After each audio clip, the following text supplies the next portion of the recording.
Section 1 of Outlaw Jack. Outlaw Jack by Harry Has. A blow in the dark. Well, Burr, any change today? Yes, a great one. For better or worse. The road will be open for us tomorrow. He's dying. Dying? Is it possible? And the poor creature's so much better this. Listen. There, a pitiful wail, proceeding from a small white, half hidden beneath the low-hanging boughs of that cry told plainer than spoken words sad truth. It told of a household broke-membered, of a bereaved husband and daughter, of a dearly beloved wife mother who had journeyed thus far from the home of her child only to find a lone grave upon the prairie, or beside the rock-bound rivulet that wound its noisy way adown the valley. The two young men stood in silence, gazed toward. They did not speak, though not a little agitated, and yet one of the two caught himself secretly. Zoltan thought that now the greatest difficulty was removed from the path he had laid out to follow. The little valley was studded here and there with diminutive tents, while white tilted wagons stood grouped together in an oblong circle. These alone would have proclaimed the truth. A company of emigrants tenanted the valley. Such sights were far from common in that year.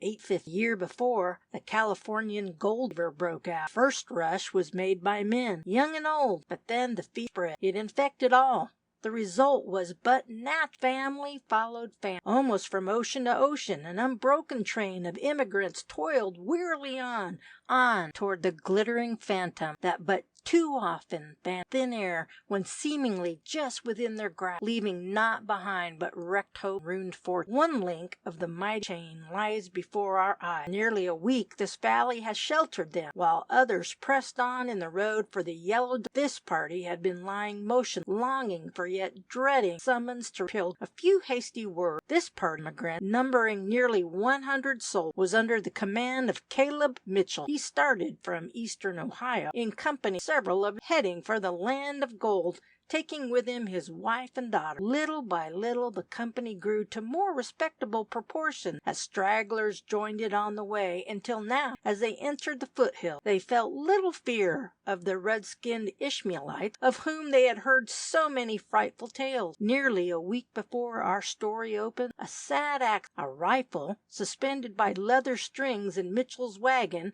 by some means got discharged. Its contents lodged Mrs. Mitchell's breast. Since then she had been hovering life and death. To continue their journey would be her certain death, and the kind-hearted immigrants would not abandon their leader in distress, though each day of delay increased their dangers of being overtaken by winter in the mountains. Thus for nearly a week they waited and watched, slowly sunk, and now, on this day, her spirit took its departure. The daughter, Lottie, was the first to notice the presence of death, and it was her heartbroken wail that eluded the two young. Burr, wife, palely duck. It is all over, muttered Duck, drawing. Poor, 'twill just about kill her. Worshipped her mother, added Burr, blue eyes rapid. It is sad, but then, since it must be so, it's well that all is over. A long road lies before us, and the mountains must be crossed before the snow falls. The lives of all depend upon it. Mitchell knows that. He will not delay us long after necessary. But come, there is work to do. We can help. Wait, Burr.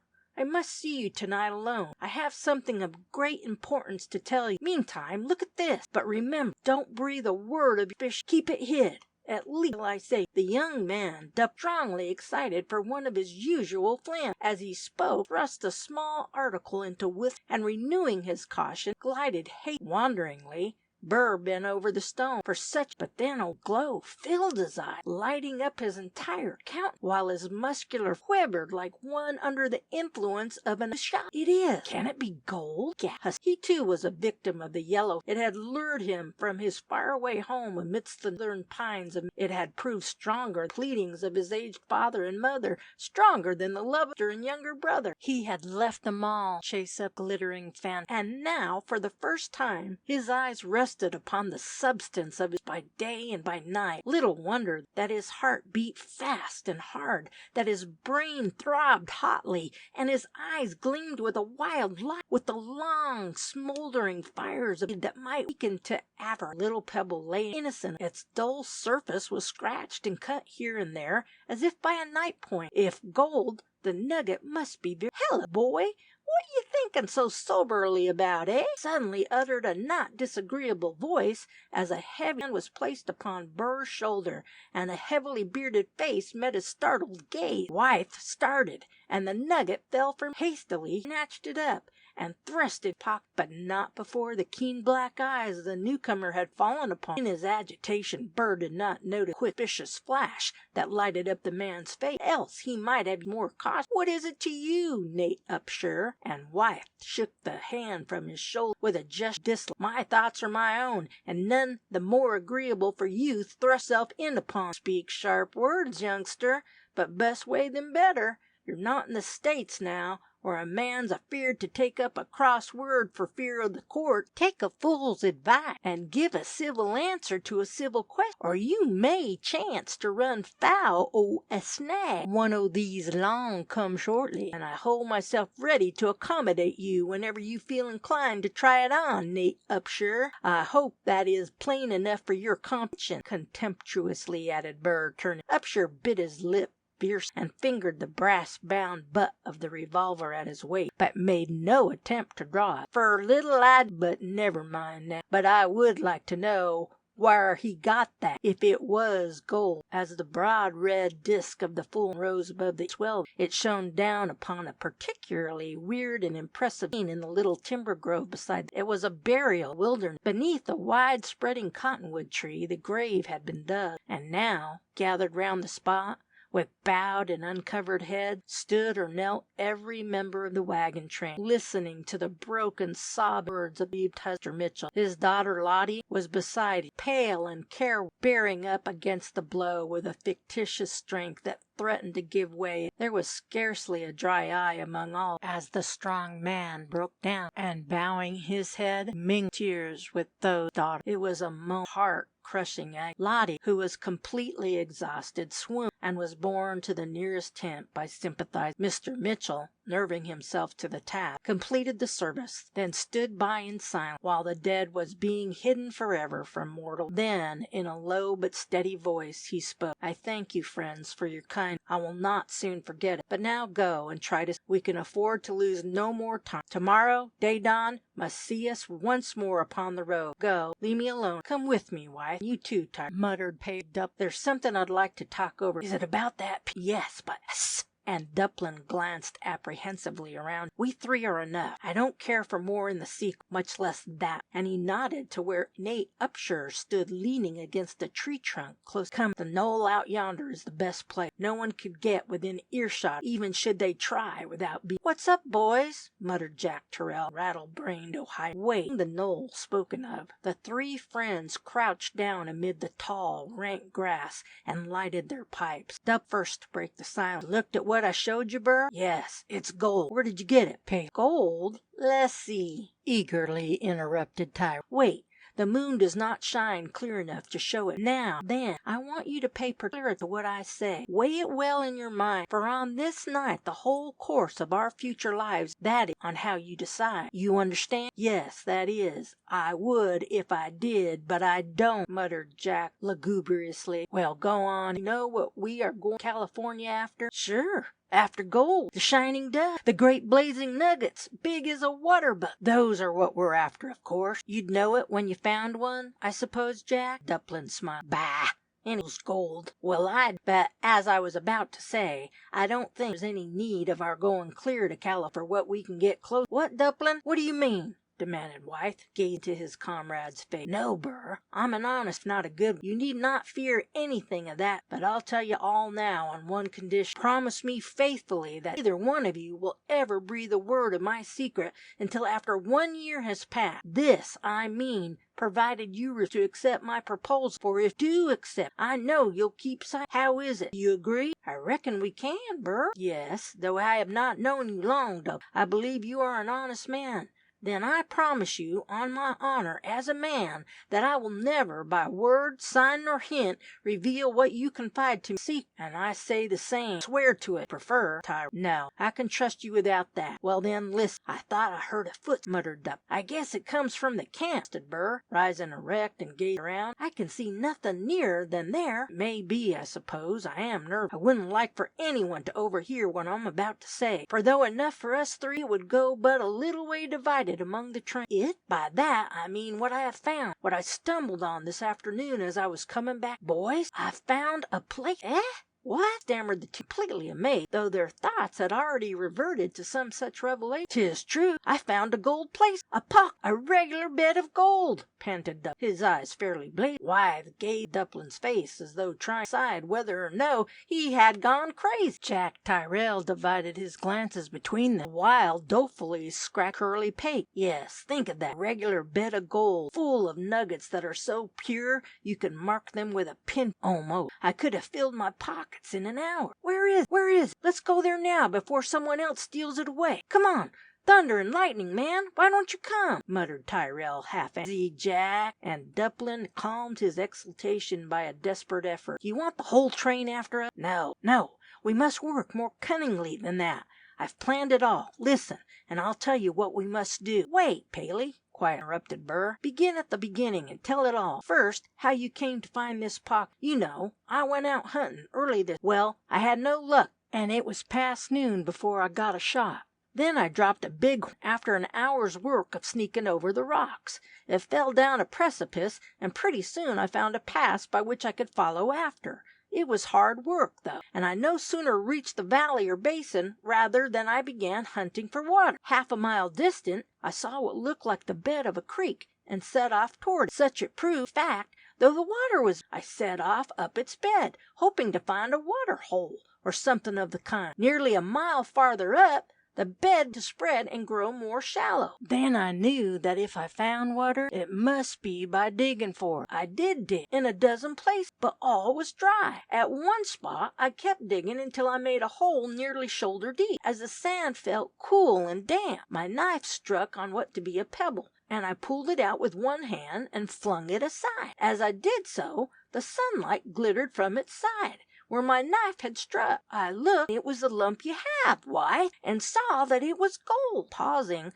Duplin hurriedly brushed the sweat from his brow, though the night air was cool and bright. Great Lord! Go on, hurry up, muttered Tyrrell, excited. One glance told me what it was. It was what I had journeyed over 1,500 miles in search of, and there it lay, in my hand. I tell you, boys, it nearly killed me, and I haven't gotten over it yet. I half believe now that I am asleep and only dreaming all. I do, honest. I did then, too. I sat there for a full hour, almost afraid to move, looking first at the hole, then at the nugget. I told myself over again that I was a fool, that this was only a stray lump that had been dropped here by some Indian years ago. And yet, even as I said so, the top sand seemed to melt away, showing me great masses of gold, pure and yellow, looking like petrified sunshine. Actually, for a time I believed that I was mad. Gold crate. Look here, Paley Duplin, muttered Jack Tyrrell suspiciously as pause. Better mind what you're about.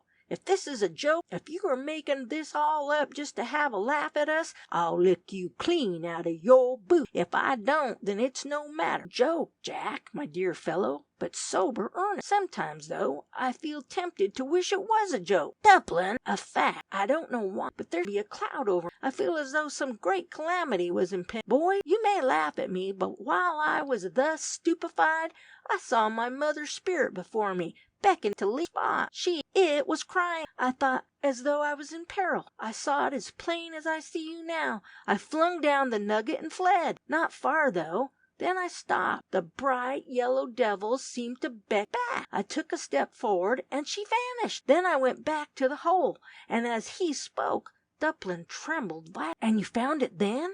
The hole? I mean, it hadn't vanished, whispered Jack breathlessly. No, smiling faintly. It was still there. I dug then, like a madman. I tore up the ground for a dozen feet around. Look, my fingers are worn to the quick. I found more nuggets. I found a dozen more, all larger than that. lying close together. I don't know how large, but I saw enough to feel sure that there is a great force for each one of enough at any rate independent for life." "You thought of us, then, as sharers in the pocket?" queried Burr. "Why, no, not then. Only thought of myself, and of how I could secure the treasure without being suspected and robbed. For I believed that, in my madness then, I would have denied my own father a nugget from all that store. Horrible, that sensation. I can realize now what a miser. God protect another such attack. But your plan, what you intend doing?" "I've weighed the matter well, and this is what I've decided upon. We three are enough. I selected you two because I knew that I could depend upon you. Our first move will be to desert the wagon train." "Desert?" "Yes. What is there to hinder us? Nothing. We are past, and our fare is already paid. We owe them nothing. They will be the gainers as well as we. How can we get our tools without exciting suspicion?" "We don't need them. One pickaxe will be enough. We can shape wooden shovels with our knives. This, our blankets and weapons are all we need. Remember that what mining we do will only be in the gold is in not dust or scales, so there will be little or no washing to be done. As for food, a day's hunt will furnish us enough to last us a week. Care and curing. I've neglected nothing. True, we may encounter danger, suffer privation, but no more here than there where we first started for. 2 or perhaps 3 work. Then we can start for home. 2 months at the furthest. Then we will be made men for life. Now you know all. What is it you say? We must desert?" mused Wyeth thoughtfully. "Yeah, what excuse could we give? We must slip off tonight without a word to anybody. I know what you are thinking of, Wyeth." "Nay, don't flush up so. 'Tis nothing to be ashamed. She's a noble, true-hearted girl, and one that would be a rich prize for any man. I might have loved her myself, only that I had a talisman. In Ohio there is one waiting for me, who, please God, will one day be my wife." And Duplin, as he spoke, reverently uncovered. "You are right, friend, and I'm not offended, but I would like to speak a word to her before we go, just to keep her from heart. Could not, Burr, without giving a broad clue to our purpose. She would not be able to see you anyhow after her poor mother. You must have patience. Think how short the time will be if you do not this before you can go to her free heart." "Talks good sense, Burr. Some other time will do to say goodbye." "Well, maybe it is for the best. I'd only make a fool of myself." "Then here's my hand. I'm with you, Duplin, for better or worse." "I'm number 3, chimed in Tyrrell. "Good. Now there only remains to collect our things. I'll see to the pick. I left mine out today. After that, see to your arms and ammunition, and get a store of coffee paid for. Remember, fill your pockets cold grub, or they may make a search for us, though I hardly think time's too precious for that. Go now. Keep close guard over your tongue. 'Twould take but a trifle to direct suspicion when we are found gone, but then goodbye to our fort. Trust us, we'll be wise as the dove, and so forth," muttered Tyrrell. The 3 plotters glided away and soon rejoined the camp. Scarcely had they disappeared from view when a dark figure cautiously raised itself above the level of the prairie where it had been concealed in a hollow, and peered curiously after them, a low, disagreeable chuckle breaking from the black-bearded lips. "Ho, ho, ho! Nate Upshur, you're in luck, my boy." Thus the nugget Wyeth drops, then you hear Duplin whisper to him and Tyrrell, and now, best of all, you hear the whole story. Thar's luck in odd numbers, and yet I'm going to have a finger pie too. Then he, too, proceeded stealthily toward by a circuitous route, entering unobserved. That night the sick camp was strange act, and among them was one of terror, of cold-blooded, merciless crime. As the bright moon sailed from behind a dense cloud, a dark figure silently crept into the shadow cast by a white. From within, as the shadow paused, came the sound of calm, steady breathing. Then the door flap was raised. The black shadow cautiously glided like a venomous serpent in form. The flap falls behind the serpent, and all is still. Then a horrible sound breaks the stillness of the night. A faint, gasping, half-stifled groan of death agony. Then the shadow reappears, bearing in one hand a blood-stained knife, in the other a small parcel that clinks metallic-like as it falls from it. Then all is still. End of Section 1. Section 2 of Outlaw Jack by Harry Hazard. The Telltale Pipe. Long before the first beams of breaking day illumined the eastern horizon, a shrill voice of the little, wrinkled, half-apish-looking guide, Paul Chicot, roused the sleeping camp, bidding all prepare for a long, hard day's travel. Eagerly the emigrants flew around, for once more the golden phantom seemed beckoning them on. And yet, despite their anxiety, that day was to carry them no nearer the golden land. A blow fell that for the moment drove away all such thoughts. "Whar's Dutchy?" suddenly queried Paul Chilcot, running his bead-like eyes rapidly around the little group. As customary, the emigrants were regularly divided into messes. One of these messes was formed by the guide, Chilcot, Nate Upshur, an Irishman called Tim Dooley, and Dutchy, as the fourth member was familiarly known. This last personage was an enigma to the greater portion of the emigrants. At times he appeared the polished scholar, then again one of the most ignorant men imaginable.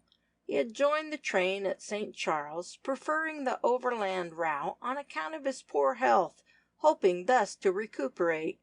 He seemed possessed of plenty of money, paying his fare in gold, without a demur at the price. "I don't know. I hain't seen him since last night," replied Upshur, wiping his lips after a long draught of coffee. "Go hist him out, Tim. He takes so dern long to fix up his ha'r and teeth afore eating that he won't be ready for the road none too soon. Tell him we're all ready for startin'," murmured Chilcot. Dooley arose and glided toward a small tent a little to one side, and pushing back the hanging door flap, entered. The next moment he reappeared, staggering back with starting eyeballs and hair standing on end, a wild cry bursting from his pallid lips. The shrill cry startled the entire camp, and all eyes were turned toward the trembling man. Paul Chilcot was the first to speak in an angry tone. "What the devil's the matter with ye now? I'd like to ax. Seed another snake, eh?" he asked sarcastically. "It's a murder! That's what it is! He's kilt entirely!" gasped Dooley, his eyes still glaring toward the quiet tent, as if enchanted by the horrible object lying so still and ghastly within. "Who's kilt? Not Dutchy?" quietly demanded Upshur, stepping forward. Chilcot, giving over all idea of getting anything satisfactory out of the defied Irishman, sprang forward and flung aside the strip of canvas that protected the entrance. One glance told him the truth. Tim was right. Murder had been done. Lying upon a couple of blankets was all that remained of their quaint, pleasant comrade, Carl Heffler, or Dutchy, the sobriquet suggested by his broken, stammering speech.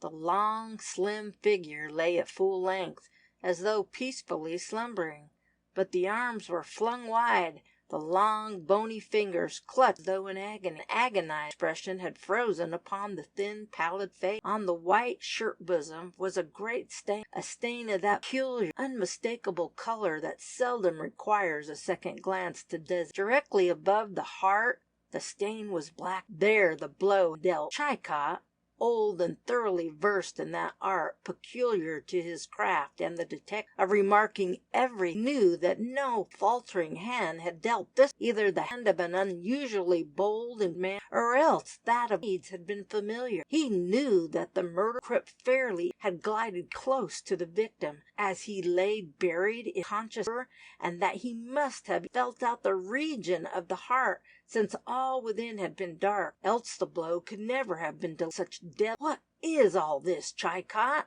hurriedly demanded the leader, Mitchell, as he reached the guide's side. "It's murder, that's what it is," coolly Chilcot. "But who could—" "That's jest what I'm goin' to find out, if you give me time. Keep back. Don't none of you step inside here until I say ye may. There's some sign. Wouldn't call the roll and see if all are present." Suddenly adjusted up, his eyes gleaming fiercely. "'Twon't do no harm. You might as well, Cap," muttered Chilcot. This will keep us back half a day, anyhow, if not more." Mitchell promptly whistled and taught its meaning. The members of the wagon train followed his lead back to the open ground. Upshur ran his eyes hastily through. Then the evil glippened and his lip curled. Chilcot, free from the annoying crowd, proceeded with his investigation with all the relish of little show of his make. The floor of the little tent was hard and dry by the murdered man's own during the stay at the sick. Of course, no trail had been left, nor did he, for his eye had already fallen upon a little leather sack lying beside the dead man's head, where it had been dragged from beneath. Its lock was unbroken, but one side had been slit through with a knife, the same weapon that had dealt the death blow, for the leather was here and there with blood. "Duck 'em for the money," muttered Paul, as he dropped the stooped and lifted the right arm of the dead. A tiny yellow had caught. Chilcot uttered a low grunt, started back. The clue was before him, and yet he scarce believed his eyes. Could it be exposed to view? Carved shone, with stem of bright clear amber. This it was that caught his eye. Chilcot turned and left the slowly gliding out where Mitch calling over the list. The guide's brows contracted as he, "John Tyrrell?" "Not here," slowly replied a voice after a brief silence. "Burr White?" "I reckon he's gone too, Cap'n," quietly uttered Chilcot. "There ain't much going any furder. I think I found the right end o' the trail." "Mean, Paul?" cried Price. "Surely you don't expect—" "I don't go by self, but I know a trail when I strike. Come and look for yourself. One at a time, though. See what I've found. Then say who it belongs to." One by one the party filed, glanced, pipe. All reckoned. There was not another anywise resembling it in the company. "Whose pipe is it, boys?" demanded Chilcot. "Burr White," came the reply, the voice of Nate up above all others. "But he may not have dropped just. Might not Heffler have borrowed it?" "No," declared Upshaw, stepping forward. "Heffler went to bed just after dark, and I saw White smoking that pipe as late as 2 o'clock. And he was talking with Jack Tyrrell and Paley Duplin at the time." "It's so. I'd seed 'em too," reluctant Chilcot. "I admit that it has an awkward look, but after all, though those three are absent, they may return soon and clear matters up. If he or they are guilty, I will not be one of those who would seek to screen them from justice. But for all that, they shall not be condemned without a chance to clear themselves. First we must find them," said the wagon master. "But it is nearly sunrise. We were to take up the march today," ventured one. "Justice first. We must not let this brutal murder go unavenged. One day, more or less, can make but little difference to us, and if Wythe did kill you, he must pay the penalty." "But what object have in doing it? We were good friends, so far as I know." "Look here," uttered Chilcot, cut sack. "This is what the Dutchman kept his money. He was a simple-hearted feller like,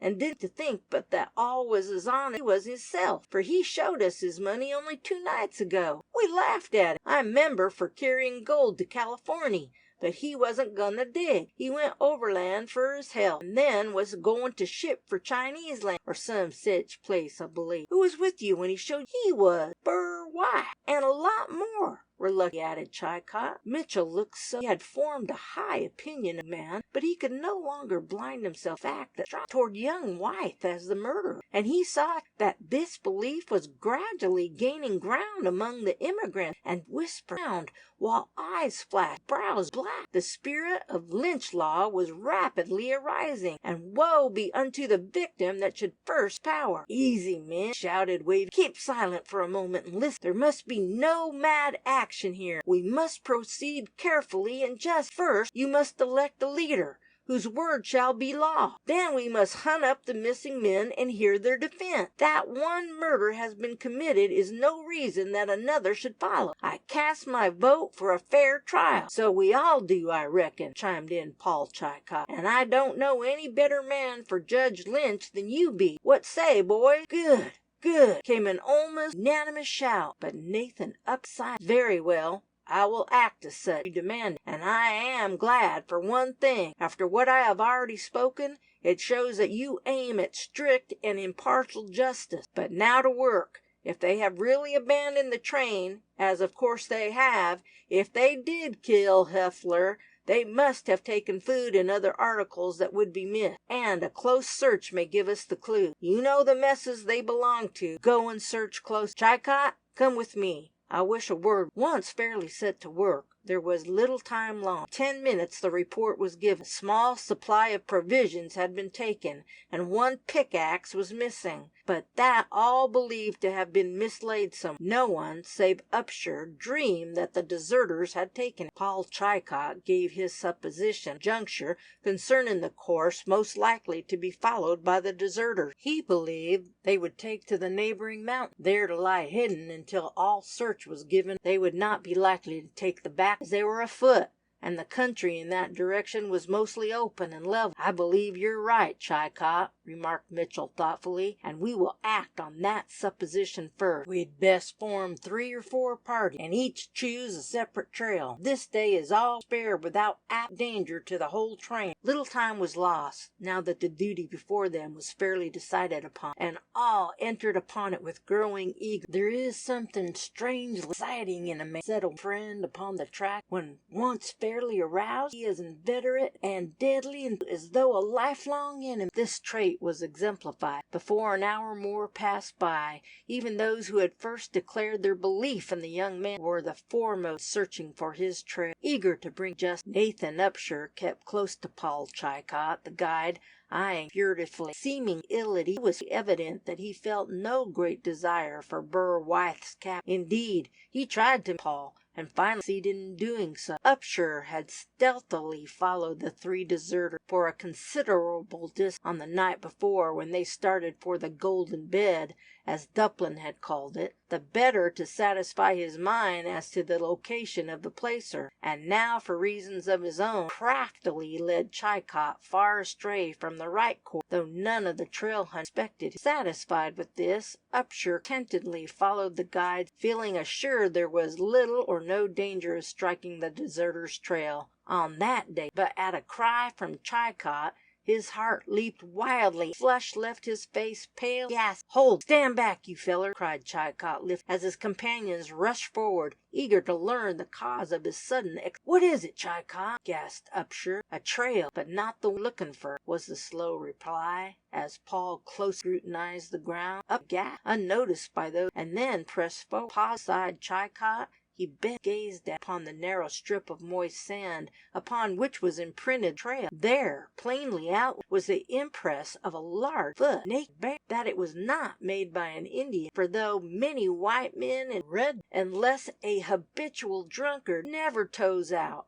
as this trail plainly did. Then again, an Indian's foot, from never having been tightly compressed in boots, was very flat and broad. This trail was made by a man with a high instep, our soul. "How do you know it isn't one of them?" "Easily enough. Look back along the trail. You see, it crosses that stretch o' splintered rock. Now, look at these tracks. The foot cut none. That shows that it's made by a feller that's used to going barefoot for a long time. If you was to cross that, you'd cut and gouge your hoofs, so this air be a trail of blood." "But who can it be then?" "Don't know. It's fresh. Ain't been made over an hour, at furder. Whoever it is must be in the hills yender. I move we foller on. Find maybe he can tell us something about the boys," suggested Chilcot, for without waiting the wish followed. In fact, Chilcot was too glad of a good to delay the search for Burr Wythe, though firmly believed guilty of the murder. Yet he did to be the just in his quiet, unobtrusive way. He loved Burr. Almost would have loved. The trail led in a direct line, hill here rising abrupt and rocky, broke though at times all trace. Chilcot found little trail as off. An abrupt exclamation from an up startled, and all eyes turned upon his face wore an expression of wonder as he pointed with outstretched hand toward the rocks above the party. "Look there! Is it a man? Devil!" Glancing in the direction indicated, the trail hunters beheld the object of his wonder, and they too stood as, and little wonder, a truly strange object was before their eyes. Standing erect upon a large boulder halfway up the hill was a form, strange and wild looking enough to have one long arm was ended, point, the rags that only partially clothed the member fluttering in the breeze. The strangers far above the usual height of, and of great age, if the long flowing hair and beard of a snowy white skin is evident. This the wind tossed wildly around his face. In a fleet, rude, uncouth garments part covered his body, patched here and there with fur. In one hand he bore a heavy bow, tightly strung. At his shoulder the feather feather tips of a number of arrows. "It's the mouth," muttered Chicot in a low hushed back, his bronze cheek pale, his eyes dilating with a look. "Man or devil, I do not fear," said Upshur, as his rifle sharply as the hammer was lifted. "Don't shoot! Make him mad and he'll clean out the whole crowd," warningly cried Paul, his eyes still riveted upon the storm. "He's a devil. You can't hurt him." "I'll try it anyhow," and the man's rifle spoke sharp and clear. The wild man started, staggered, as though the bullet had found. Then, with a shrill cry, turned and leaped from the boulder, the next morning appearing far up the hillside. "There, devil," chuckled Upshur as he dropped his rifle, "and I had only a leaden bullet in, too. You laugh now, but the time'll come. Believe it or not, Nate Upshur, you've signed death paper. A man never shot at the mountain devil, but he died for it. You will too. Maybe not today, maybe not here, but the time will come. I tell you, the time will come at last. Mark my word." "Bah, you listening legends, Chicot. This is no devil, but a man, like you or I, turned hermit-like. To prove it, I'm going to follow after. Come on, boys, let's go and see what Paul's devil is made of, anyhow," Rex said, who was no coward, whatever else. Pale and disturbed, Chicot followed the boat, and close behind came the other immigrant. Curious the denouement. At the boulder, Upshaw paused with a harsh laugh. "See," he pointed at the rocks before him, "your devil bleeds, Paul, like an ordinary man. I thought I touched the rascal." Here and there drops of blood sprinkled the rock. Chicot, though still skeptical, brightened up. After all, this wild was not proof against mortal weapons. Laughing scornfully, Upshaw led the way along the bloody trail, up the hillside, until it crossed the ridge, keeping a good lookout to guard against surprise, for none knew better than he what awkward weapons flint-headed arrows are at close quarters when guided by a strong hand, and after his wound, the wild man would not be likely to stand on ceremony should he be overtaken. But overtaken he was not. At least on that the hillside seemed to be unoccupied, save by the trail. But Upshur suddenly paused, when halfway down the hill, shrinking back with a cry of horror. Passing through the dense bush, he had found himself upon the very verge of a precipice. Staggering back, clutched the bushes, unmanned. "Look yonder!" cried Chicot, pointing downward. "Now what do you say? Is he a devil or not?" Swiftly racing along the narrow valley far below was the form of the wild man. To reach this he must have descended the precipice, and that seemed beyond mortal skill to accomplish. Wonderingly, the immigrants watched him until he disappeared upon the further hill. Then they slowly retraced their steps toward camp. The sun was far down in the west, and they had found no trace of the deserters. End of chapter 2.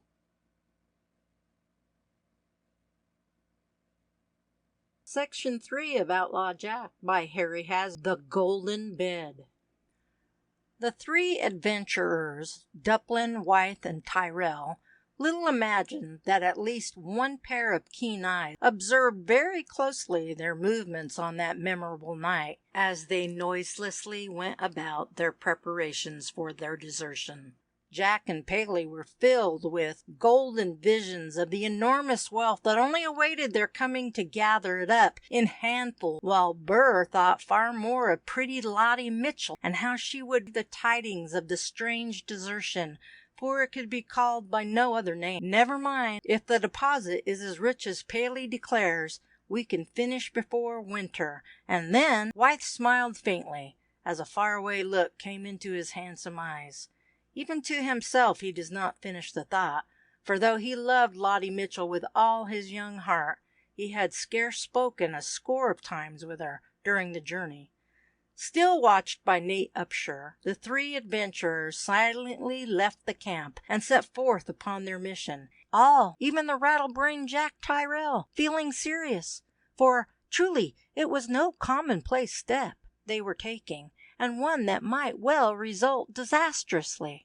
Turning, they cast a last look at the silent camp of the wagon train that had for so many days been their only home, and then, led by Duplin, they disappeared beyond the ridge, still followed by Nate Upshur, who exhibited the skill and address of a veritable savage. After a rapid tramp of several miles, Duplin paused and said, "Now, boys, for a little head work. First, shall we go on at once to the pocket? How far is it?" "Not 10 miles, as the crow flies. We can reach it before day." "Yes, if we wish, but frankly I don't think we had better go there, at least not before tomorrow night." "Why so?" "Well, there is a risk. To be sure, they may not think it worth while to make any search for us when our disappearance is found out, yet still they may, especially as the most dangerous portion of the trail is near at hand. You see, 3 rifles such as ours would count in case of an attack." "If I thought there was the slightest danger of that, I would return at once," suddenly cried Wythe Lottie Mitchell. "I don't think there is. You remember the treaty we heard of at the fort? The Indians are all peaceable, but as I was saying, they may try to follow our trail, and if we lay it straight to the pocket,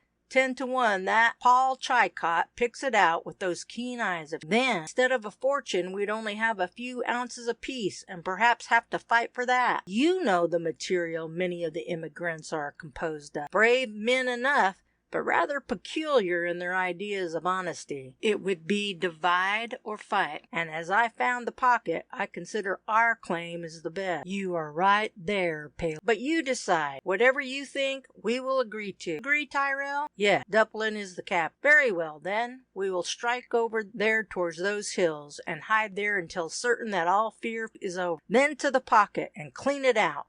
After which, ho, for home." With long, swift strides, Duplin, greatly excited, no doubt by the picture his last words had conjured up before his mind's eye, led the way toward the hill alluded to, that rose abrupt, high air, rocky, broken, and wild. After him trudged Burr and Jack, little dreaming of the strange adventure that was to meet them in the heart of that wild, desolate spot. Duplin, who by his superior age and experience naturally assumed the position of leader during the adventure, soon selected a spot where the trio could very comfortably remain concealed during the ensuing day, should their fear of a pursuit prove correct, and at the same time one not entirely devoid of comfort. Entering a narrow, level valley, on one side of which uprose an almost perpendicular cliff, its face scarred and jagged, studded here and there with stunted evergreen shrubs or parasitic plants, they soon found a secure covert upon the opposite side, where the hill was less abrupt and more of ascent. From here they had a fair view of the cliff,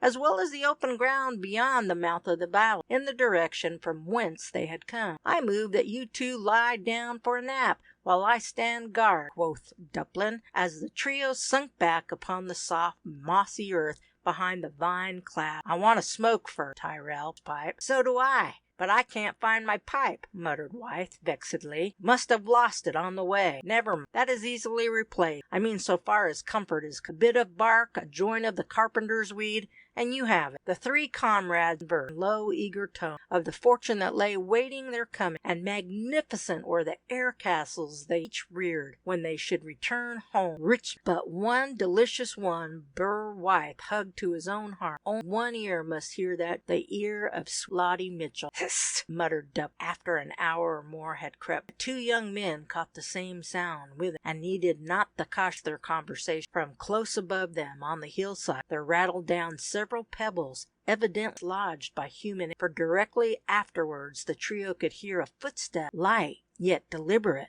evidently ascending the slope. Instinctively each man grasped his weapon, for the same thought occurred to each. If this footfall betokened the presence of Indians, as seemed but too probable, there was danger. Right well they knew no true woodman could pass by in such close proximity without detecting the scent of tobacco, and that, once scented, he would not rest until the matter was thoroughly investigated. And though the Indians were nominally at peace, they well knew that if a superior force was at hand, that fact would be a strength. At best, they must expect to be plundered, and as that meant either starvation or a return to the wagon train, the three men prepared silent for a struggle. The sound of footsteps ceased, and for several minutes all was silent, motion, death. Tight grasping their weapons, the gold hunters awaited the result in stern suspense. But their preparations in this case were needless, for the footstep again met their ear, and then, through the surrounding screen of bushes, they observed a tall figure glide past their covert, ascending the hill. Even in that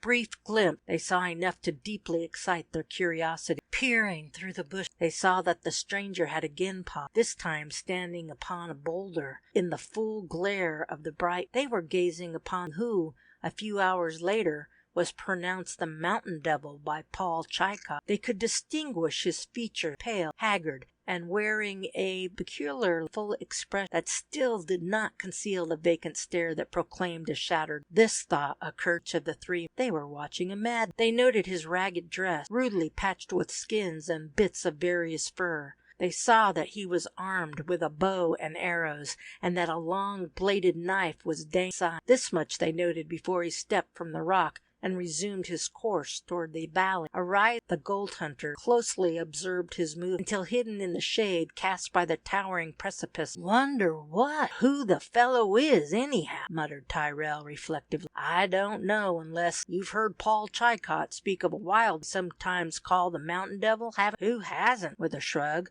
"I've heard of nothing else. Been camped here. I believe this is the Don't! Thunder! I always thought he was lying. Hark, Burr," touching his con. From out of the gloom in the direction in which the strange being had disappeared, there came a clear, shrill whistle, long drawn and quavering. Eagerly the gold hunters watched, and "Look there! See that light?"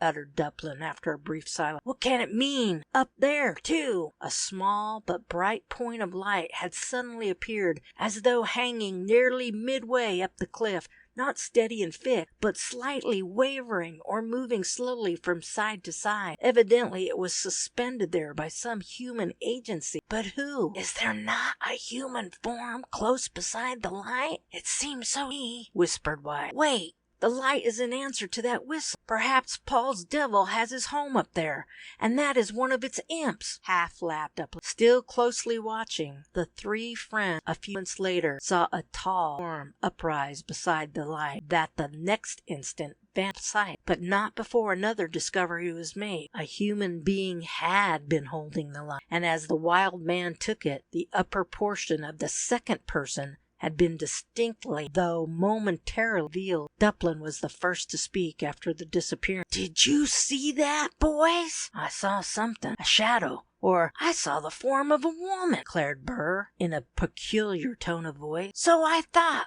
but was not sure.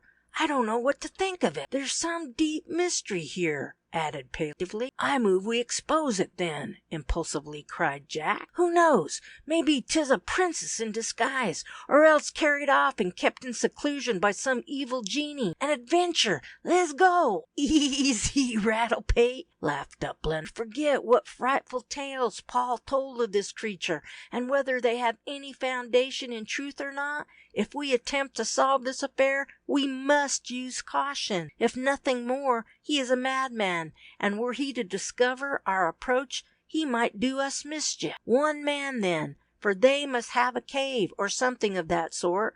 One man, then, could keep 1,000 at bay who tried to reach him by scaling the cliff." "Is it worth risk?" thoughtfully uttered Wyatt. "She answered his signal so promptly there can be little doubt but she is there by her own free will. Then what right have we to molest them?" "The right of unsatisfied curiosity. And whether you go or not, I'll not rest until I've had a good peep at the angel, for such she must be if he's a devil," cried Tyrrell, springing through the bushes. "Wait, Jack, you'll ruin all by your haste. We'll go, but you must not lead the way. You'll be sure to alarm them." "Very well. All I want is to get a good look at them. Lead the way, if you'd rather." Duplin knew the futility of Jack, else he would not have been drawn into the foolhardy adventure so easily. He knew there was danger. Tyrrell did not. but alone Jack would be sure to precipitate, and hoping to avoid discovery by due caution, Duplin led the way toward the cliff, having determined the exact position where the light had been shown. Evidently, cliff lodgers had disappeared at the time the light did, else they must have discovered the three dark figures as they glided across the open, level valley, plainly out by the... Reaching the foot of the cliff, they began searching for the path by which the wild man must have ascended, but for several minutes without success. Then, however, a low whistle from Burr Wythe called Duplin and Tyrrell to his side. Even in that gloom, they could see that the path bore evident traces of having been frequently used either by bipeds or quadrupeds. "I think this is folly, boy Duplin." "Folly or not, up I go," determined, added Jack. "Then I claim the right to lead the way," and so speaking, Paley Dup began the difficult ascent, having first carefully deposited his rifle at the base of the hill, an example promptly imitated by his companion. The trail was comparatively of ascent, but the gold hunter made slow progress, as Duplin carefully examined each foot of the way, lest he should be misled by the numerous other clefts and seeming paths that thickly crossed the trail. Thus he neared the point from whence he felt sure the light had been shown, and as yet no signs had been given by those above that their approach had been observed. Suddenly Duplin paused, and turning his head, upheld his finger. Then stooping, he whispered to White, who stood just below. "Careful now! I just caught a glimpse of the light. We're close to that spot. Caution, Tyrrell. One rash move now may be fatal." Though rash and hasty, Tyrrell was by no fool, and agreeably surprised both White and Duplin by his prudence. Cautiously, silently, as so many shadowy phantoms, the gold hunters crept on, until their heads above the level of a broad ledge, they gazed in upon a peculiar stream, fairly holding their breath, their eyes eagerly drained before them small, low-roofed cavern, dimly lighted up by a rude wooden lamp that sat upon a projecting spur of rock. There were two occupants, a man and a woman. These first enchained the eyes of the gold hunter. The first was the man that they had observed beside their covert on the opposite hill. The woman was truly a surprise when viewed in this wild spot. That she was young, not more than 20, if so much; that she was possessed of a more than ordinary beauty, needed but a second glance to tell. She was small, graceful figure, that even the rude dress she wore could not entirely disguise. In complexion, she was a perfect blonde, with a profusion of softly curling yellow hair that, unconfined, fell around her person almost like a mantle. Her garb, like that was rough and telling of a long absence from civilization. Her feet encased in mock, while his feet were bare. This strange couple were seated near each other, the woman at the wild feet, feeding as she would have done an overbabe, mouthful after mouthful. Neither spoke, and then with a gesture the man signified he had sufficient, when the maiden arose and glided away, disappearing in view of the watchers around a projecting spur of rock. The old man arose, stretched his limbs, yawned heavily, then sunk down upon a small pallet of skin, leaving the light still burning. One hand clutched the strung bow, and the quiver of arrows lay close at him. Paley Duplin turned his head and motioned to his companion. Jack Tyrrell at first seemed inclined to demur, but then, as though by second thought, ceaselessly began the perilous ascent, followed by... This was not accomplished without considerable difficulty, and indeed absolute danger, owing to the deceptive gloom, but fortunately the trio succeeded in gaining valley safe. Securing their rifles, they crossed them, and once more gained their covert, tired out and sore, yet feeling rewarded by the discovery they had. Tyrrell alone had little to say. That night's events seemed to have made a deep impression upon his mind, and while his comrades discussed the subject, he remained deep buried in thought. Upon one thing he was determined, though he said nothing to his friends about it. He must see this, if only to ask her if this sort of life, her own. Further than this, he did not go. In his own thought, it was now nearly daylight. Comrades agreed to remain where they were killed during that day, lest the emigrants should institute a search for them. As all felt the need of repose, the day was divided into 3 watches, of which Wythe first, Tyrrell the second, and Duplin the last. As may well be believed, by far the greater of the time their gaze rested upon the face, marveling at the secret bosom, but little rewarded. This true, during Burr, Wife, Swat, the hermit, Wild, whatever else called, descended the cliff and set off the valley. A young woman had accompanied to the ledge that entrance to the cavern, and kneeling watched his progress until the hill point. Then, with a long, lingering glance around, she turned. Wythe questioned whether or no known this, but for Jack Tyrrell's impulsiveness, that the young man had been fair, he could not doubt. And were he to know that he might to visit. By this, the reader is not to infer that he doubted Tyrrell. Far from it. But why feared lest his to get trouble with the mad here with the gold. Day passed, and it was not until the middle of Duplin's watch that anything of moment. Then he quietly awoke, bidding to be. Peering through the bushes, they could distinguish a small body slowly moving across the mouth of the valley, seeming trailing. The same thought occurred to the three. Why this long and search? Why delay the wagon train an entire day to search for 3 deserters whose passage money had been paid in advance? This surprised them, even though they had guarded precautions had been taken wholly upon account of the gold pot, not from fear of being forced to. They were free, and in no wise bound to train. Ha! Look yonder, muttered White. The wild man, this upon a boulder, not far from the edge of the precipice. Evidently confront a party of emigrants passed beyond. Curious, the 3 men watched. They heard the report of Nathan Upsher's rifle, saw the wild stag and almost fall, then leaped to the ground and dashed their neck lightly across the almost perpendicular face of the precipice, hanging by the frail vine shrubbery, or dropping from ledge to ledge, agile and sure-footed as the mountain goat. Reaching the base, he darted swiftly across the valley, passing close by the golder's covert, uttering low, growling sound that more like the anger of a wild beast than the voice of a beast. The blood was dripping breath. Those men yonder shot him. It spatters the rock. If they follow his trail, they must cover, added Wythe, frowning. What difference? We're half white and freeborn. They have no control over our act, Tyrrell. True, yet this pickaxe, coupled with our desertion, would rouse their suspicions, or rather direct them to the right channel, and I fear we would soon have more partners than would be pleasant or profitable. I don't want them, if I can help it, added Duplin. But their fears proved causeless, for the pursuit of the wild man's trail had carried Chilcott's party to one side of that left by the deserters, and that they were so close at hand was unknown to the. And after a short time the golders saw their late comrades retrace their steps, evidently returning to the wagon train, without thought of following it further after the startling exhibition he had given of his prowess. Just before sunset they saw the wild return,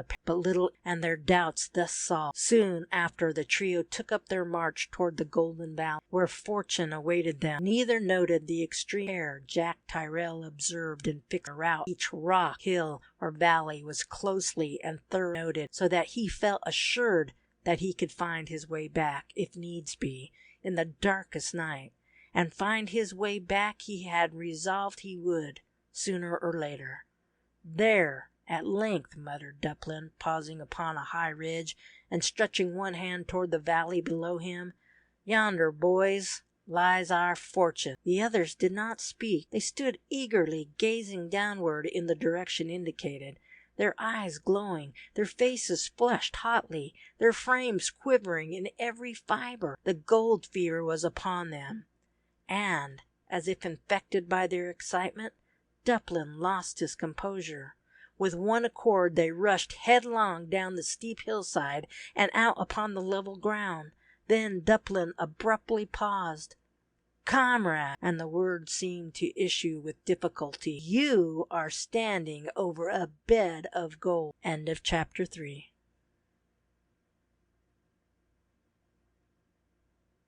Section 4 of Outlaw Jack by Harry Hazard. Mabel Guilford. Returning to camp, Chilcott's party found that the other bands had already returned without having discovered anything. That night the body of the murdered man was buried, after an earnest discussion as to whether another day should be devoted to a search for the supposed criminals. Now that the first fervor had cooled down, the vote was almost unanimous to continue their journey, all fearing lest they should be caught by the winter storms in the mountains. So with the dawn of another day, the wagon train once more took up its due progress, toiling wearily along over the dreary trail, only cheered by the thought that each step taken was so much nearer to the fabulous heaps of pure gold that only awaited the gathering. For such were the wild visions that haunted even the most sensible during that never-to-be-forgotten epidemic, the gold fever. For 2 days they toiled on, without any event of moment to break the killing monotony. But then came a second blow, even more crushing than the one recorded in the preceding pages, because it left the wagon train without a head, in much the same situation as a vessel would be on losing the only man capable of steering it aright. In a word, Paul Chilcot suddenly disappeared, without leaving any trace behind him. At dark he had taken his position. At daybreak the train was discovered to be totally unguarded. Not only had Chilcot vanished during the night, but with him had gone 2 others. This was just 3 mornings after the discovery of the first desertion. A few words will explain the circumstances leading to this defection. Nathan Upshur was at the bottom of it all, since his eavesdropping when he learned of the golden pocket discovered by Paley Duplin. He had been busy shaping a way by which he could gain a share, if not the whole, of the treasure, and so well he had done his work that no one suspected his purpose until the blow was dealt. He knew that he must have companions in the venture, as none of the deserters would willingly admit him to share in their profit. In fine, they despised, if not hated him, as he well knew. Paul Chilcot was the man he first selected as a comrade, knowing him to be brave and not over-scrupulous, as well as thoroughly acquainted with the country for hundreds of miles around. And too, he knew that he was avaricious beyond the common. The subject was first broached on the night preceding desertion. Upshur visited the point where Chilcot was standing guard, and together they smoked their pipe, idly conversing. Then Nate suddenly said, "Why do you follow this life, Paul?" "I won't. No longer I get to the mine, then I'll go back to St. Joe, on the Black Snake Hill, with gold enough to keep the old women and gals in fine style. No more tramping for me then, not much." "But if you had an opportunity of getting rich before you went to California, would you refuse it?" Chilcot keenly eyed Upshur as though seeking to read his secret meaning, for the man's voice had lowered to a confidential tone, and a peculiar expression rested upon his face. "That depends. Not in such a way as made whoever it was rub out poor Dutchy," slowly returned Chilcot. "Bah! Why bring up such things? Of course I don't mean anything of the sort. But now, for instance, supposing another train would come along and offer you more, 10 times as much as you're getting for guiding this train. Would you accept it?" "Be I a fool? Of course I would. Unless this need was to raise thar pile. I work for money, and the biggest pile takes my eye," quietly added Paul. "Well then, supposing I could take you to a gold mine within a day's tramp from here, would you desert the train? I say only supposing I could do this. That's all bosh. Don't I know there's none such round here?" Contemptuously snorted Chilcot. "But would you?" "Yas, in a hurry, too. Swear it on." And Upshur adroitly twitched a small metal crucifix from Chilcot's bosom, where it hung by a string. "Swear to keep all secret that I tell you now, and never to betray it until I give you free permission." Chilcot, deeply impressed by Upshur's earnestness, obeyed, though still skeptical. And then, after first carefully assuring himself that there were no eavesdroppers, Upshur unfolded a secret, telling all. How he had first struck scent of the secret, of his eavesdropping, of how he followed the deserters until he had a fair idea of their destination, of all save his connection with the dastardly blow in the dark, and the attempt to fix the crime upon Burr Wythe, for reasons that may hereafter appear. "Now you know all," he added, "and it is for you to decide whether we are to slave on like dogs, while those 3, not a whit better than we, are making themselves rich for life. What do you say?" "They'd never agree to share that," muttered Paul reflectively, yet his eyes glowing and his breath quickening. "They must, if we say so. I, for one, am willing to fight for it. Just think, Duplin said he found nuggets as large as his fist, and hundreds of them, too. Just think, man. While there's enough to make us the richest men in the United States, they must share, or else we'll take the whole." "That'll be the best way," hoarsely added Chilcot, now yielding to the power of the yellow. "There won't be enough for all, for we must take another. They're strong men, and we'll fight for our gold. It is ours. It must be ours." "Good. But the other? Who shall we select?" "Tim Dooley. I know him well. For gold he would pawn his soul to the devil, and then blarney him out of his pay afterward. So it was settled. On the succeeding night, the 3 men who were standing guard deserted and took up the back trail, forgetful of the dangers that threatened the wagon train, in being left without a competent guide. Upshur chuckled with devilish glee as he hoped the worst would befall them. He had proposed to Lottie Mitchell, and she had rejected him. Her father also had forbidden him ever again addressing his child, under penalty of a thrashing. For this reason, seeing that all hope of success in that direction was gone, he hoped that the entire train might be attacked and destroyed by the Indians or mountain outlaws that infested the overland route almost from end to end. Caleb Mitchell was at his wit's end when the truly alarming tidings were generally made known on the morning following Chilcott's disappearance, and not without good cause for apprehension, for the train was now fairly in among the mountains, where a deviation from the right trail, at times wholly undiscernible, might well result in total destruction. As wagon master, head of the train, only second to the regular guide, he was naturally the one to whom all now looked, when in truth he was no more capable than any other member. Except from his great cool superior judge, all were equally ignorant of the trail, since this was the first venture across the plain. Mitchell's first move was to send in pursuit of the deserters, with orders to bring them in at all hazards if found. That last clause was well put in, for Paul Chilcott had an easy task in that wild, broken region, in blinding his trail, so that all pursuit was useless, and with so many long hours the start, it was like sending a horse to run down the locomotive. Long after dark, a different band dragged weary Jack. Not even a foot trace had been found to indicate the direction in which the deserters had gone, and now, that faint hope gone, the greater portion of the emigrants gave way to despair. In vain Mitchell strove to cheer them up. He said that it was only a matter of time and patience, that before long some other train would come along which they could join. But the answer came, quick, crushing, because it was the one that was chilling heart. It was late in the season. Their train, drawn wholly by oxen, had long been upon the road, and the halt at the sick camp had still further delayed them. They might be the last train on the road, very probably were, since the mountains of California could not be crossed after winter set. A train might not come along until the spring, and that would be too late. How many of the party could live through a winter in the mountains? The looked-for train would only find their bones. Harassed by such arguments and fears as these, Caleb Mitchell resolved upon a bold course, and yet apparently the only one that was left them. He would make the attempt to guide the train through the mountains himself, at least until they could gain a spot more favorable for a winter's residence than here, if worse came to worse. Fearing to lose more precious time, long before daybreak the next day, the wagon train was slowly following the lead of Caleb Mitchell, who rode in advance, his heart troubled with fears and doubts, for behind him was the sole remaining tie that made life dear to him, and its fate in a great measure depended upon his skill and prudence. Several hours later, as he saw the crest of a rocky hill, over which the trail led, he abruptly reined in his horse and gazed keenly across the valley before him. He had distinguished the slowly moving form of human beings, evidently afoot, and the hope that these were the returning deserters set his heart afire. But all too soon this delusion was dispelled, for he now could distinguish the flowing drapery of a woman. Anxiously enough he awaited their approach, but as they paused on discovering his figure outlined against the clear sky, he impatiently rode forward. He could now see that there were only two, and the formation of the trail forbid the supposition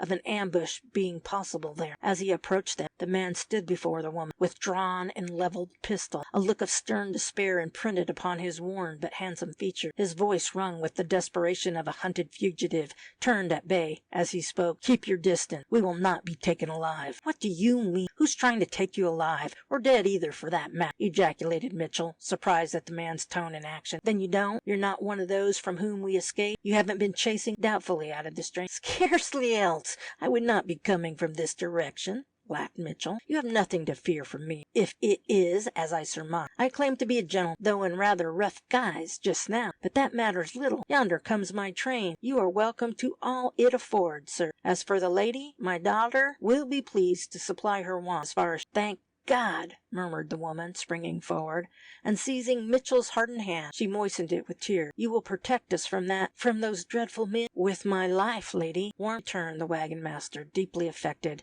yet not feeling a little curiosity regarding the stranger, wondering to what he was pledging himself, and who those dreadful men could be. You're very, but my heart is too full of gratitude to thank you now as you deserve. When you hear our sad story, you will not wonder that we are weary and worn out and need rest. Bear up, Doc. We are safe with good friends at last. But, father, they must have perceived, answered the woman, trembling. Perhaps not, but if there is any danger, sir, tell me what it is, so I can put my friends upon their guard. We all know how to handle a rifle, and it must be a strong force to trouble us while on guard, proudly interrupted Mitchell. There may be danger, but I hardly think it will come near. We were pursued by a party of mountain outlaws, at least until a short since, but they don't number over a dozen at most. They would never dare attack here unless joined by their comrades at the retreat. We will be on the lookout for them. But you must need refreshment. Such as we can offer is at your command. After that, I should like to hear your story. Naturally, this strange meeting has greatly excited my curiosity. I do not need a drink of water,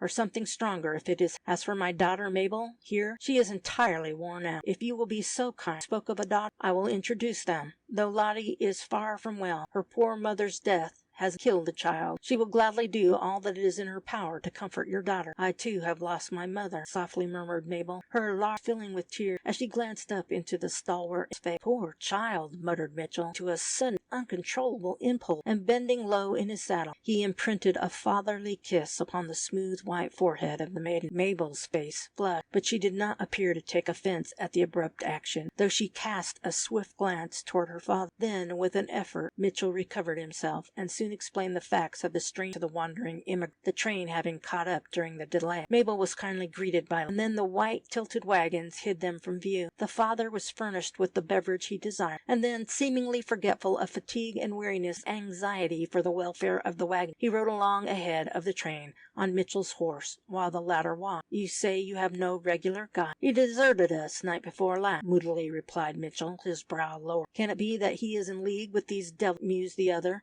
half to himself. It looks black, very black. Mitchell glanced impatiently. These vagues were alarming, when coupled with the still unexplained appearance of the couple in that wild and apparently unsettled region. Mr. Mitchell, abruptly uttered the stranger, I am about to tell you a very strange story, and you do well to listen to it very closely, as I mistake not, it concerns you deeply. First, mine's Guilford. I am a retired officer of the regular army, and Mabel is my only child. Why we left a comfortable home in the journey overland to California does not matter just now. Suffice that we did. The wagon train which we joined passed over this spot full 2 weeks ago. Thus far, all had worked smoothly and agreeably. The company was a strong, formed of intelligent and agreeable people. The guide was thoroughly capable, and gave perfect satisfaction. And yet, I and my child remained to tell the fate of all that company. Mitchell could not repress a cry of horror. Wait!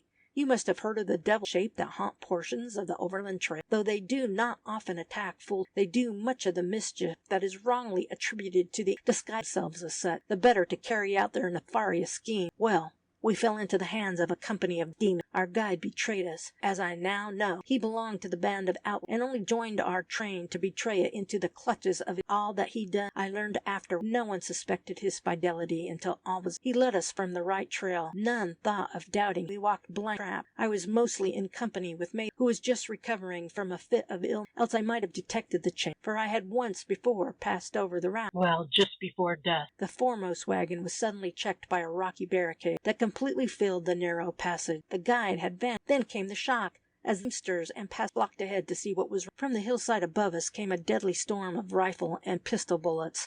On every side was death. Not a foeman was to be seen, and yet the withering storm swept after death. And not alone the women and children, even the toddling babes were shot down. None were spared. Intent all was over. Taken so by surprise, what could we do? Nothing. Scarcely one had a weapon. Such as had were too astounded to think of, and had this been different, what could they have done when not a foe was visible? The rocks above raining down death upon. Not a form could be, not a voice mingled with the din of firearms, save from the dying as they fell. God!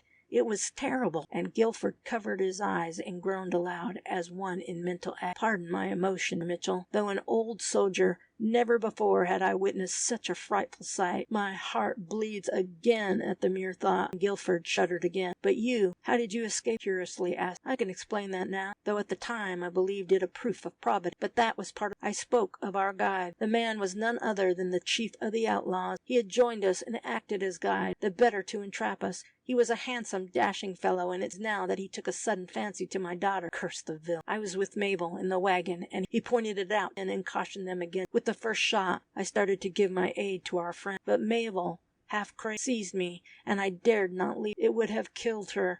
When the guide the wagon and ordered us, I realized the truth and fired at. But in the bullet that should have bored his treacherous brain missed its mark, killing a man standing just beyond. I was bound, though I struggled desperately. Only for the guide, Yellow Jack, I would have been killed on the spot. But he had a purpose for saving me for that time. Through her love, he hoped to bend my daughter's will. We, Mabel and I, were carried away into the mountain, and so were spared the horrible scene that followed. Yellow Jack told me of it afterward. The wounded were put out of and then tossed down a deep ravine hard by, where the wolves and vultures would soon hide them from mortal sight. The wagons were burned after being plundered, and the ashes scattered. All traces of the horrible massacre were obliterated, leaving the trap ready for other victims. Well, 'tis an unpleasant subject to dwell upon, and I hasten on as fast as possible, yet telling all that is necessary for you to understand the matter. We, Mabel and were taken to the hill retreat of this Yellow Jack, and were for a time at least treated reasonably well. Then, how, as Mabel gave no signs of softening manner toward him, he began to show his devilish nature by torturing her with fears for me. Finally, he gave her 2 days to decide,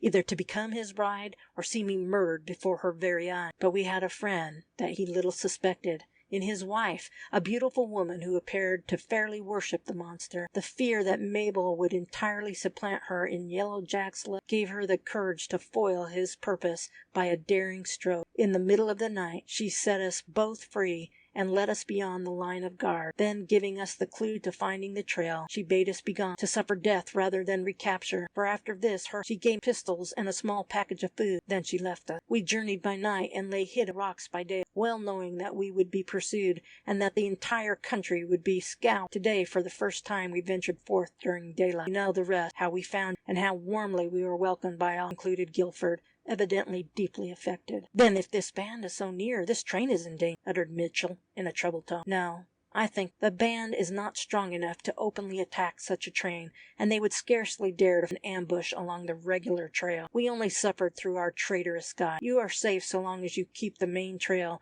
and see that your sentinels do not neglect their duty. True, you may chance to lose some stock, and care must be taken that stragglers do not wander far from the train, else the outlaws might wreak their spite upon. But our guide is gone, has deserted. How do we know whether we keep the right trail or not? Indeed, straggling from it this very moment. You are right so far. The only danger of straying will be during the next 2 or 3 days. After that, the route is broad. But say that you are all hands, that there are none here who have ever passed over the trail before? That is the fact.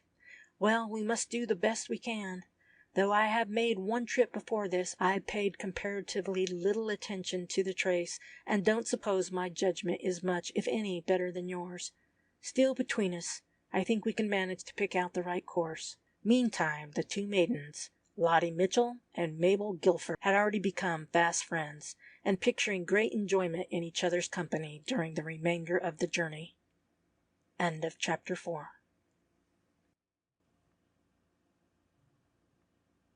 Section 5 of Outlaw Jack by Harry Hazard.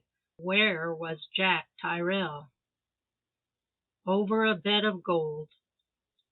The 3 gold seekers were indeed in the Valley of Treasure. A few hours of earnest work in the pocket revealed riches beyond account, and so infatuated did all become with the results of their labor that scarcely could the one detailed to the daily service of hunting for food take the time necessary to procure proper supplies. Nothing had occurred to disturb their intense labors, although more than once the hunter for the day had come across strange tracks in the vicinity of the golden bed, and the soul-sickening dread that assailed Robinson Crusoe on his desert isle now found a rest heart. They fancied this was the track of some malicious-minded enemy who was watching them with the intention of robbing the golden store that had grown daily more and more dear. Sad change had come over the trio. Their friends and loved ones would scarcely have reckoned. Even after these few days, pale, haggard, hollow-eyed, they toiled on almost unceasingly, scarce speaking a word throughout the lifelong day, even seeming suspicious of each other, sleeping fitfully, often awaking with a start as if some haunting dream declared the spot where their treasure hoarded away. A sad, sad change, and one that was daily growing more and more apparent. Day by day,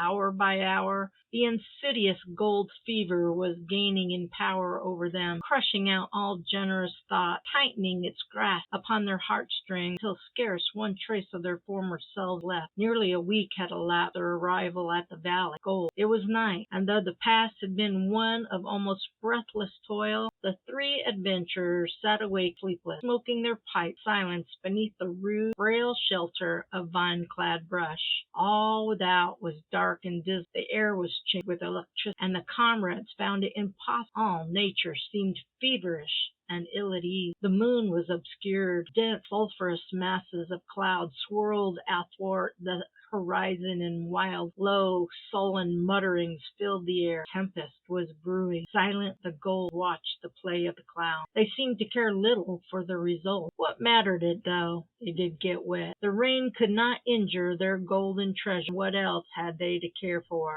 Suddenly, Paley Duplin sprung half erect, outstretching one hand as the pipe dropped unheeded at his feet. His voice sounded strange, siding, trembled violently. My God, look yonder, that light far up the bed of the one-time watercourse, light slowly moving fro. This of itself, in that lone and desolate spot, was enough to excite one, but it was the shape the light gradually assumed as it neared that caused Duplin. Speechless, three men glared at the vision, slowly nearer to where they sat. Neither spoke. They seemed petrified, and well might this be the case. The past week had sadly weakened their nerves. This horrible reserve that had come over them, delving amidst the masses of gold, had rendered them doubly susceptible. They could no longer doubt the shape, glowing with a ghastly light, now vivid out before them at only a rod's distance, a skeleton in the most minute detail. It seemed of gigantic, as though the relic of some long since extinct race of giants. The brainless skull,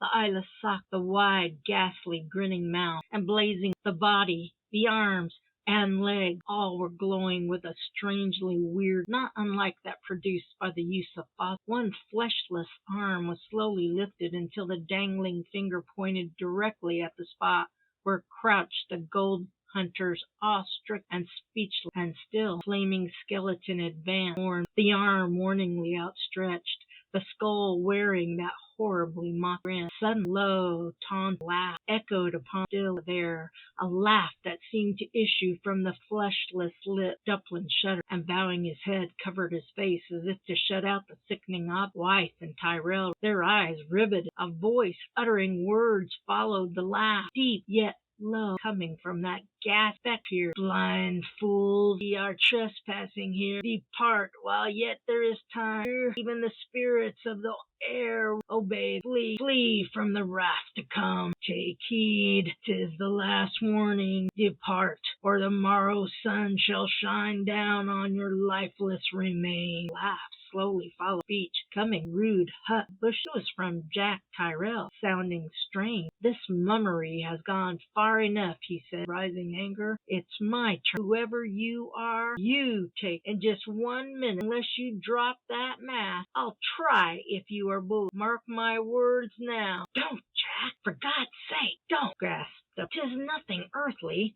It's a warning from the other world. Bah! I've seen a skeleton. Doctor, lift your arm against the dead, and it will drop withered to your side. So it will, eh? Here's to try it. Man or devil, here's greeting to you. Wreck, cried Ty, raised and sighted. Again came the laugh, hollow and unearthly. The fleshed face seemed to grin more horror. Once wide spoke spite, the flash momentarily lighting up the little brush shanty, then leaving it in still deeper dark forest, and yet skeleton motion save that the arm. The laugh again echoed forth as the reverberating report. Duplin's sunk face, grown wife knelt. Tyrell turned a shade pale. Silly, provoked face. When the sun rises, you will be dead. Dead. Glowing figure swiftly moved forward and seemed about to attack. Jack hastily lifted fire, then sprung to his feet as though in readiness for the struggle. When smoke cloud lifted, he rubbed his eyes, amazed black before him. Nothing seen. The apparition had vanished as though swallowed up by the earth. Only for a moment did he hesitate. Then, still clutched, he darted from the shanty and glanced around. All was vacant. He leaped upon the sand and swept his eyes around. The result was the same. No light. Nothing save a far flash of lurid light. A disinterested spectator would have laughed outright. Could he have seized Tyrell's face at that? So full of blank amazement was it. And yet there was nothing in it. Only for the first few had Jack yielded, and then simply because his comrades had done. This quickly vanished, and angered. He was startled at the new effect of his shots, because he had great confidence. Then, too, he marveled greatly at the abrupt disappearance, but that he wisely attributed clevers, thoughtful, scratching curly pate. Jack retraced steps and entered the shanty. Inside lighted pipe, and then he puffed away vigorously, covertly eyeing Tom. Well, he had between puffs. What do you think of it, any? It is gone. Yes, cleverly, too. A smart chap, whoever it may be, quoth Tyrell. You are wrong. It was nothing mortal. It was a warning. Gloomily added, now don't be a fool, Pate. The days are past for such melodramatic visions. We will live to see a great many tomorrow. It is nothing but a very stale trick got up to frighten us from our work. Somebody has got wind of our discovery and takes this plan to drive us away. But I, for one, don't scare worth a cent. And as first move, before it rains, I'm going to see what sort of track that ghost left behind. Sand out yonder is soft and will retain a foot. Come, you'll admit that a spirit, even though it assumes the guise of a burning skeleton, cannot leave a natural footprint. Very well. If I do not find the tracks of a man out yonder, I'll agree with you, and at once make my will, provided you promise the same. If the track is there, give up those superstitious ideas? Yes, was the reply, given by both wives. Jack said no more, set about arranging a torch in order to settle the question once and for all. Meantime, wife had directed Duplin's attention to something not far from the shanty, apparently lying upon the ground. This was a small point of flame, flickering vividly, larger, smaller. It was near where the skeleton had stood. Tyrell soon emerged, holding the torch before him, but as he advanced, the point of flame grew dim, and then vanished entirely. Bending low down, he began close scanning the ground, while Duplin and wife intently watched. You're cornered now, boys, he said aloud with a laugh, rising erect. Come out here and own up that you've been silly fools. Here are the tracks, plain and clear as mud. Beginning to feel ashamed of their exhibition, two soon joined Tyrell, and kneeling, slowly scanned the ground. As Jack had said, the sand was soft, easily retained the input, and such an imprint lay before them, plain, unmistakable. Even Duplin no longer doubt that all this had been the work of a cunning hand, though by no means spirit. And see, laughed Jack, here's a memento of our ghostly visitor. A finger joint that one of my bullets has broke. That was what we saw lying here. Hold it in the dark, Jack. Yes, that is it, muttered wife, as the bone again showed the ring. And there comes the rain. But first I'm going to have the measure of this foot. I think I owe the rascal that made it sound thrashing, and if we ever meet, he'll get it. My name's not Jack Tyrell. As the storm burst, the gold hunters regained their shelter and composed themselves comfortably as circumstances would admit. Knowing that they were in for a drenching, they only cared to keep their weapon and ammunition dry. It was impossible to sleep while the storm raged with such violence, and Jack continued his good work by lecturing his comrades. He showed them the point toward which they were drifting, and that ruin must follow unless they rallied against the spell that seemed falling upon them. Why, in less than a month, if this sort of thing keeps on, we'll be ready to cut each other's throats. It is horrible. I'd rather turn my back on the gold altogether and live poor all my life, pass another week as this. I agree with you, Jack, warmly replied. There is gold enough for us all. Let's clasp hands, forget the hard work. Hereafter, let's be men, not savage dogs. Amen. Through that lifelong night, 3 comrades, one verse, and when day came, they were ready for work. It was plain that it was no longer their secret, that they had been watched by someone who knew of their rich discovery, and it was likely that this watcher also knew of their bank, the spot. Before daylight, they removed the gold to another spot, driving rain obliterating all trace they made. This done, they looked to their weapons. The spy, whoever he might be, must be found, though a week was spent in searching. Only for the beating rain, this would have been a comparatively easy matter, since the ground clear to the hills was very favorable for trail. Day broke clear and beautiful. Duplin experienced a peculiar thrill of joyous thanks as he beheld the brilliant sun roll above the swept. The sight gave him renewed life and the last lingering trace distant. For hours the 3 friends sought in vain for some trace of their nocturnal order, but it was not until they crossed the first ridge that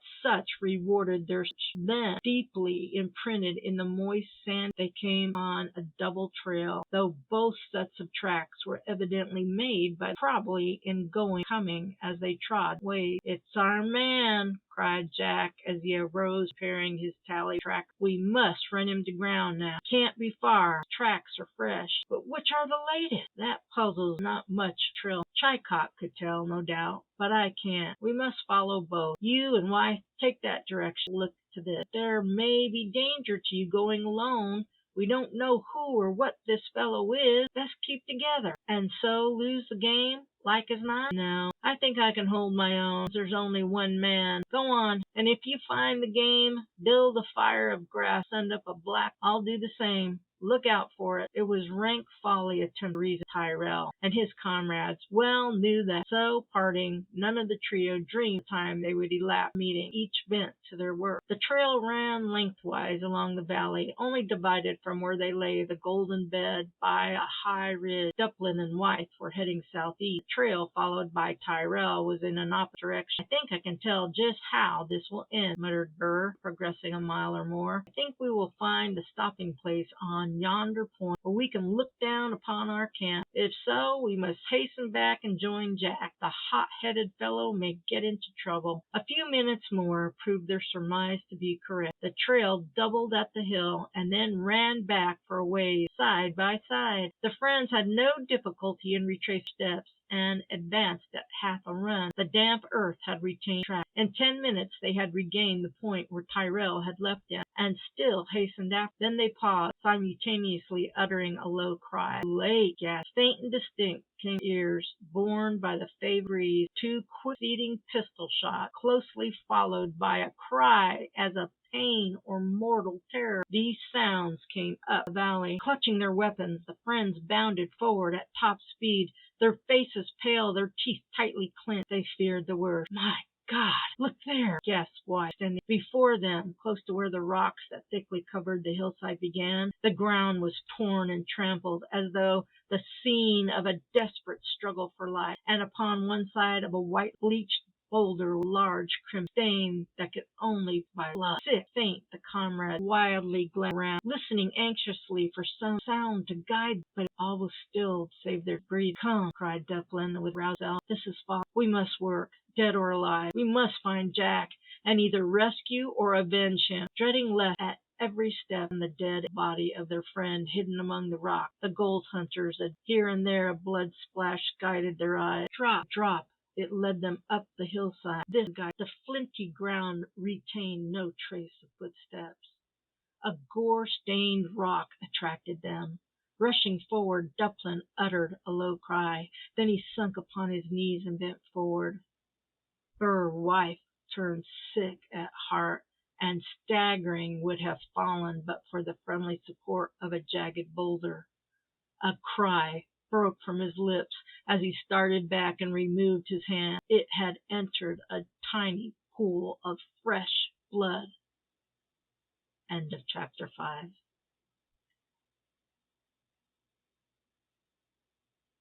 Section 6 of Outlaw Jack by Harry Hazard.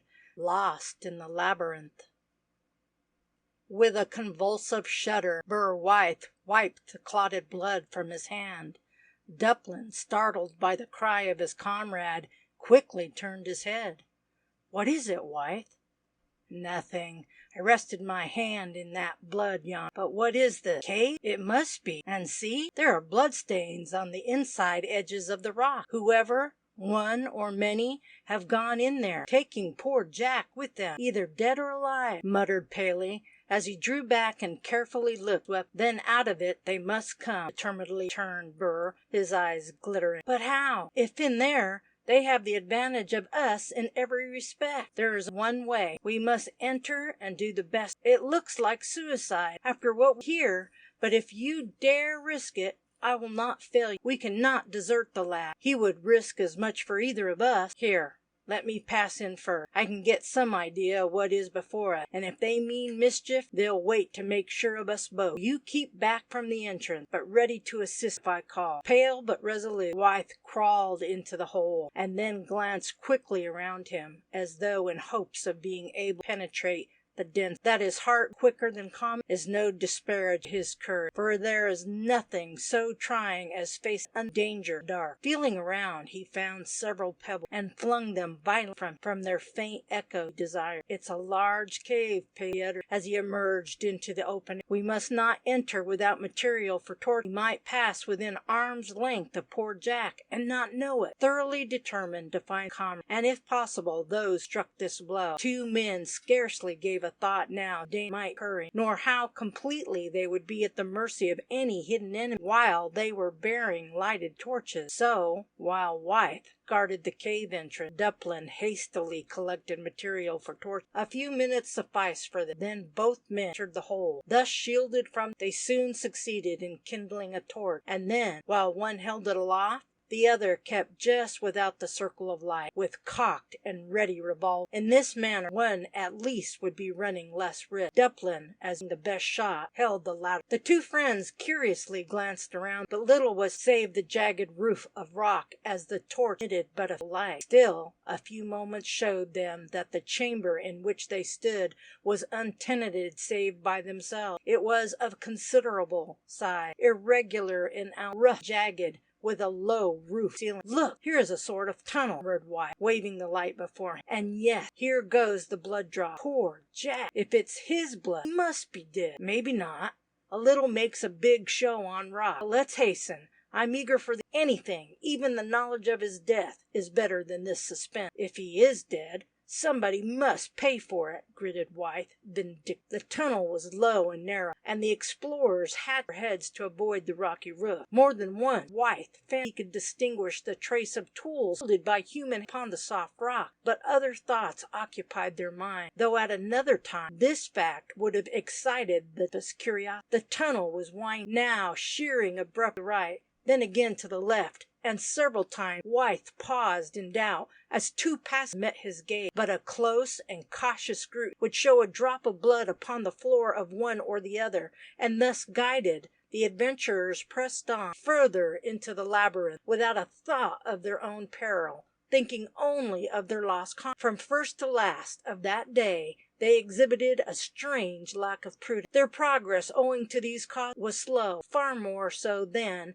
in their impatience to learn the fate of Jack Tyrrell. They believed, and the winding passage frequently caused them to almost retrace their footsteps. Suddenly Wythe came tumbling and stepped into what seemed a spacious chamber, though he could only judge from the distance in the atmosphere. The torch was of little service, save within a radius of several yards. A few minutes' scouting proved this also to be unoccupied by those they saw. At irregular intervals around the sides were several tunnels similar to that from which the men had secretly emerged. Exchanging glances, friends saw that had begun to despair. After this long and really arduous search, they seemed no nearer the end than at first. Come, ourselves, only waste when we should be at work. Cheer up. We must find him soon. I know we will. I feel it. I hope you are a true prophet, sighed Wythe, brushing the cold damp from his forehead, but I fear the worst. Give me the light for a while, and you take my place. We must search each tunnel and find the right one. I fear that will be difficult. I've not noticed any blood drops for some time. What if we should be wrong? What will become of poor Jack? And how are we to find our way back? Duplin started. For the first time he realized the full peril of their situation. imagination. Were they not even then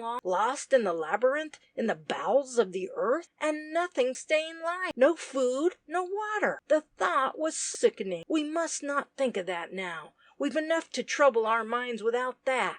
It may all turn out right, but mark the passage we came with that to start from. We can find our way back by the bloodstain. Drop my hat there, or a bit of a rag. Anything will do. Wythe advanced, then paused and glanced around him. His face shone ghastly pale in the light of the tiny torch. It seemed that of a dead rather than a living. I think this is the one, he faltered past. God, don't you know? Then we are indeed lost, Duplin, the cold sweat dripping from his brow. We have walked in every direction. I am bewildered. We can do nothing, only trust in Providence, and so we will. I don't believe we are to perish in this manner. Cheer up, 'twill all turn out for the best, cried Duplin, rallying her. I'm willing enough to hope for the best, but these events follow close after that man's warning of last night. There may have been more in it cared bit. Come, no more of that, Wythe. You only a nervous boat. Mark this tunnel. We will first explore the one next upon its right. Remember the time we must strike the right one. Entering the low arched path, Duplin led the way, holding the torch so low that it fell full upon the floor, leaving all other matters to Wythe. He closely and thoroughly scrutinized the past search of the blood drop that had already guided their course so far. Afraid we're wrong, Burr, muttered Pale after several minutes. I can find no trace. He had just rounded an acute path and thus cast Wythe. Stepping forward, Burr abruptly paused. My God, look yonder, gasped rather than spoke, one hand extended over Duplin's shoulder. The latter raised his eyes and then started back. Truly a horrible sight was before them. A dull, ghastly light seemed to fill the space before them, a light that danced and flickered fitfully, now brilliant, now dull. There, apparently almost within arm's length of the two adventurers, were half a dozen flaming skeletons, not lying prone upon the floor, but seemingly just starting up from their recumbent position to chastise the unhallowed disturbers of their last repose. Fiery jets of flame to dart forth from the eyeless socket, from the grinning jaw, from every bone that helped form the skeleton, and all that peculiar effect produced by the plentiful use of phosphorus. As if turned to stone, the two men stood at the turning, glaring wildly. Then there echoed forth a startle that seemed to proceed from the glowing jaws of the blazed skeleton, a laugh, shrill and unearthly, that echoed thrilling through the long, narrow path. My God! They move! They come! Yelled Dup as he dropped the torch and dashed madly back the way he had come, by some rare chance escaping a shattered skull from collision with the numerous jagged points of rock. With that horrible laugh still ringing in their ears, Wythe followed after, half dead with terror, gasping, nearly suffocated by the wild throbbings of his heart. Duplin gained the chamber, and then sunk down weak and trembling. Though life depended upon the exertion, he could go no further. Burr, where are you? Gasped agitated. Thank God we are together, came the low reply, as Wythe crept aside. But the light, where is it? I dropped it. I was so astonished. But we can kindle another. I have match, I have wood. No, I must have lost it as I ran. I had 2 sticks when we entered, but they are gone now. Slowly, both silently realized the full force of calamity. Without a light, how could they ever hope to find their way out of this labyrinth? With a light, the task would be hard enough. Without it becomes simply impossible. We must regain them, even though we have to face that horrible sight once more, muttered Dup, with a resolution that was simply when his superstitious nature hear it. The laughter, yes, it was no. Pray God that I may never hear it. Hark! A low sound met their ear. It seemed from the passage they had just. Its precise nature they could not define, but perhaps the thought excited by what occurred.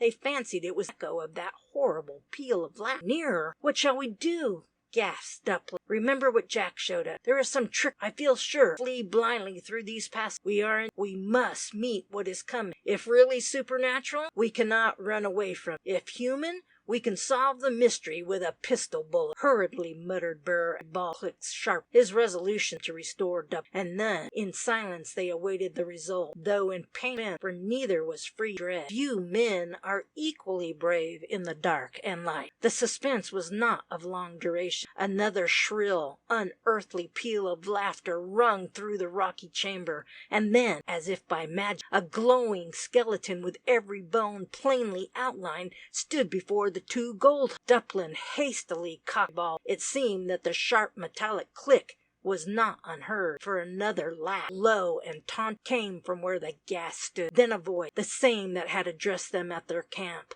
the preceding night, uttered the word, "Poor silly fool! D'ye think to alarm the dead by such action? What care I for mortal weapons? You but precipitate your fate by such rash. You scorned my first warning, and now you see the results. One of your number is dead. You two are doomed. Doomed to wander on through the bowels of the earth unceasingly, until death takes pity upon your sufferings and touches your hearts with his finger of ice. You were warned. Why did you throw the chance behind you? You sealed your own fate. You are doomed. Doomed! Ha ha ha ha! Again the chill rung forth. And yet, strange, these words gave Burr renewed courage. Though a partial believer in spiritual, he did not believe that disembodied spirits could speak. The owner of this same voice had, at the camp, left a substantial proof behind it scarcely befitted a ghost. And now this voice admitted the 'tis some trick, he whispered in Duplin's ear. Fire when I do, and we will have the clue in our hand. For poor Jack's sake, courage. I will. Touch me when you are ready, came the low, cautious response. Now! As he shouted aloud this word, Wythe fired, and almost simultaneously Duplin's pistol spoke, and the effect exceeded their most sanguine expectations. High above the twin reports there rose a human voice in a wild yell of pain. Then came a rattling crash. Then the sound of heavy, repressed footsteps. Instantly on firing, Duplin and Wythe sprung aside and recocked their pistols, but there was no need of a second shot. The victory was there. The glowing skeleton lay upon the ground, shattered to pieces. The skull, like a great ball of fire, was slowly rolling toward Wythe, who eyed it with a shudder of loathing. But all else was motionless and still. The fleeing footsteps that had momentarily caught their ear was now gone. Our spirit was Jack's trickster after all, at length uttered Wythe. We were fools, Burr, laughed Duplin's natural courage. It's a lesson that will never be forgotten by it, and it was one that I needed too. I'm become slave to my superstition. But did you notice which way he went? No. Still with light, we can find out, I guess. That cry was one of pain. He must have been wounded. He was, perhaps mortally, though I hope not, for that might lose us our hopes of finding Jack. But come, we must find our torches. There is no time to lose unless we wish to make good that rascal prediction and die in here of thirst and starvation. This is the passage, just behind these bones. Carefully feeling along the passage, they soon succeeded in finding the dried faggot. Drop took a hasty flight. The torch was still smoldering and required but little coax for it again blazed up. By its light the two friends exchanged glances. They were both thinking the same. Yes, we will examine, exclaimed Duplin, resolutely advancing. Who knows, we may find some trace of him there. With far different sensations those felt first the weird sight burst upon their vision. The gold hunters now examined the row of skeletons. They lay side by side upon a sloping ledge, which, in the first affright, gave them the appearance of rising to their feet. The friends saw that at least two of the skeletons had been removed from the ghastly row. They have been placed here with care, muttered Wythe. See, here are fragments of what was once cloth. The bones look as though covered with skin, as though the flesh had gradually dried away and the sinews still hold together. That accounts for the perfect skeleton saw arranged by that rascal. Whoever, this dry, rare air may account for that, but we must not get the duty we owe poor Jack. He is not here. Come, we can follow our mummer, if I mistake not. I think he'll leave a plain trail behind, if there's any virtue in half-ounce bull. In a few moments the adventurer once more in the chamber and examining the ground round about where the skeleton had fallen. True to their hopes, they found several drops of blood that told plainly their enemy was. This is the path, uttered Duplin, but it seems to lead back the same. We are all turned round. It may, of course, but more likely it is in the direction we first started. It is our only chance at any rate. For half an hour more they crept on, slowly, knowing that to go astray might result in their destruction. Several branch paths were observed, but close scouting showed them the faint blood trace that directed them aright. But then a circumstance occurred heard that threatened disaster. The second torch had burned nearly down to Wythe's fingers, and he paused to light another. Unfortunately, he dropped the splinter, and falling, it became extinguished. Blow as he might, the sparks refused to blaze up. Impatiently, he asked Duplin for a match. To his horror, Paley answered that he had none. Whether he had lost them during the flight or not, it was certain that they were then in the labyrinth, without means to kindle a light. Search as they might, not a match found. As the significant truth burst upon them in full force, they seemed like madmen. They raved and cursed until out of breath. Then reason returned. They were only wasting precious strength that might yet be needed to save them from a horrible death. "Come, Duplin," hoarsely muttered Wythe. "We must in. We need our senses now, if ever. We must find some way out of this. Come, creep forward. Try to keep this path. Perhaps we may succeed. It is our own slim one." And Duplin smothered back a curse. "I begin to believe that prediction will come true, that this hole is our grave." "Don't give way to such thoughts. Hope, well, the worst, if it must come up." For an hour, a long, weary hour, full of agonizing fears and doubts, the comrades crept slowly on upon their hands, not knowing whether they were nearing or distancing safe. But then Burr White, who was in advance, gave way to a gasping cry, a cry of joyful thanksgiving. "Thank God!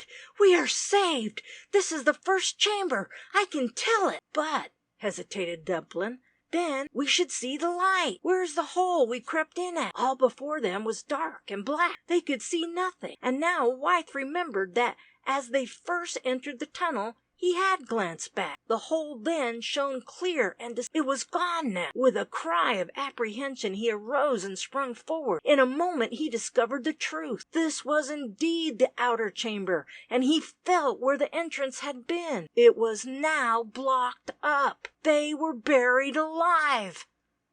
Both sunk to the ground, heartsick and despairing. End of chapter 6.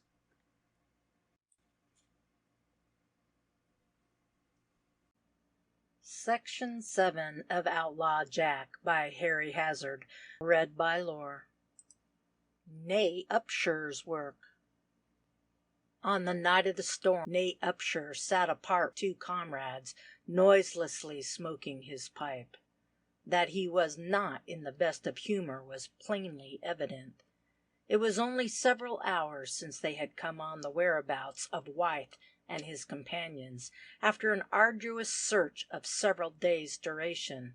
But yet, short as was the time, Upsher had proposed a bloody plan to Chicot and Dooley, nothing less than murdering the gold hunters and then taking their treasure.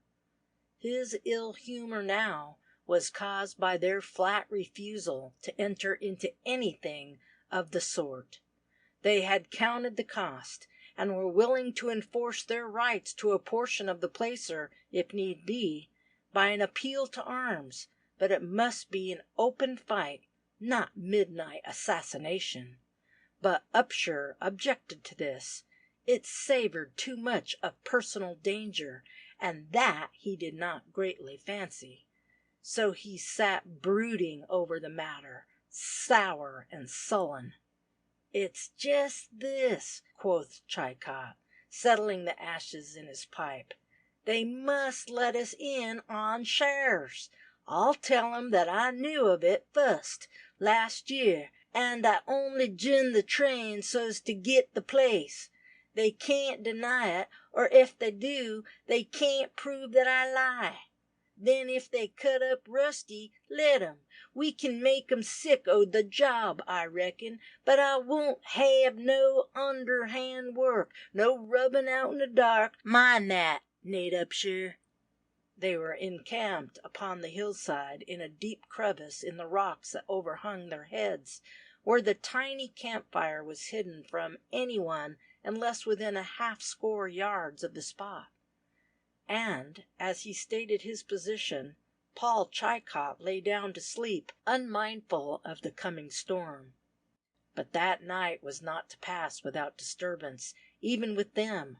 Suddenly the clear report of firearms broke upon the air, coming, as all knew, from the gold hunters' camp.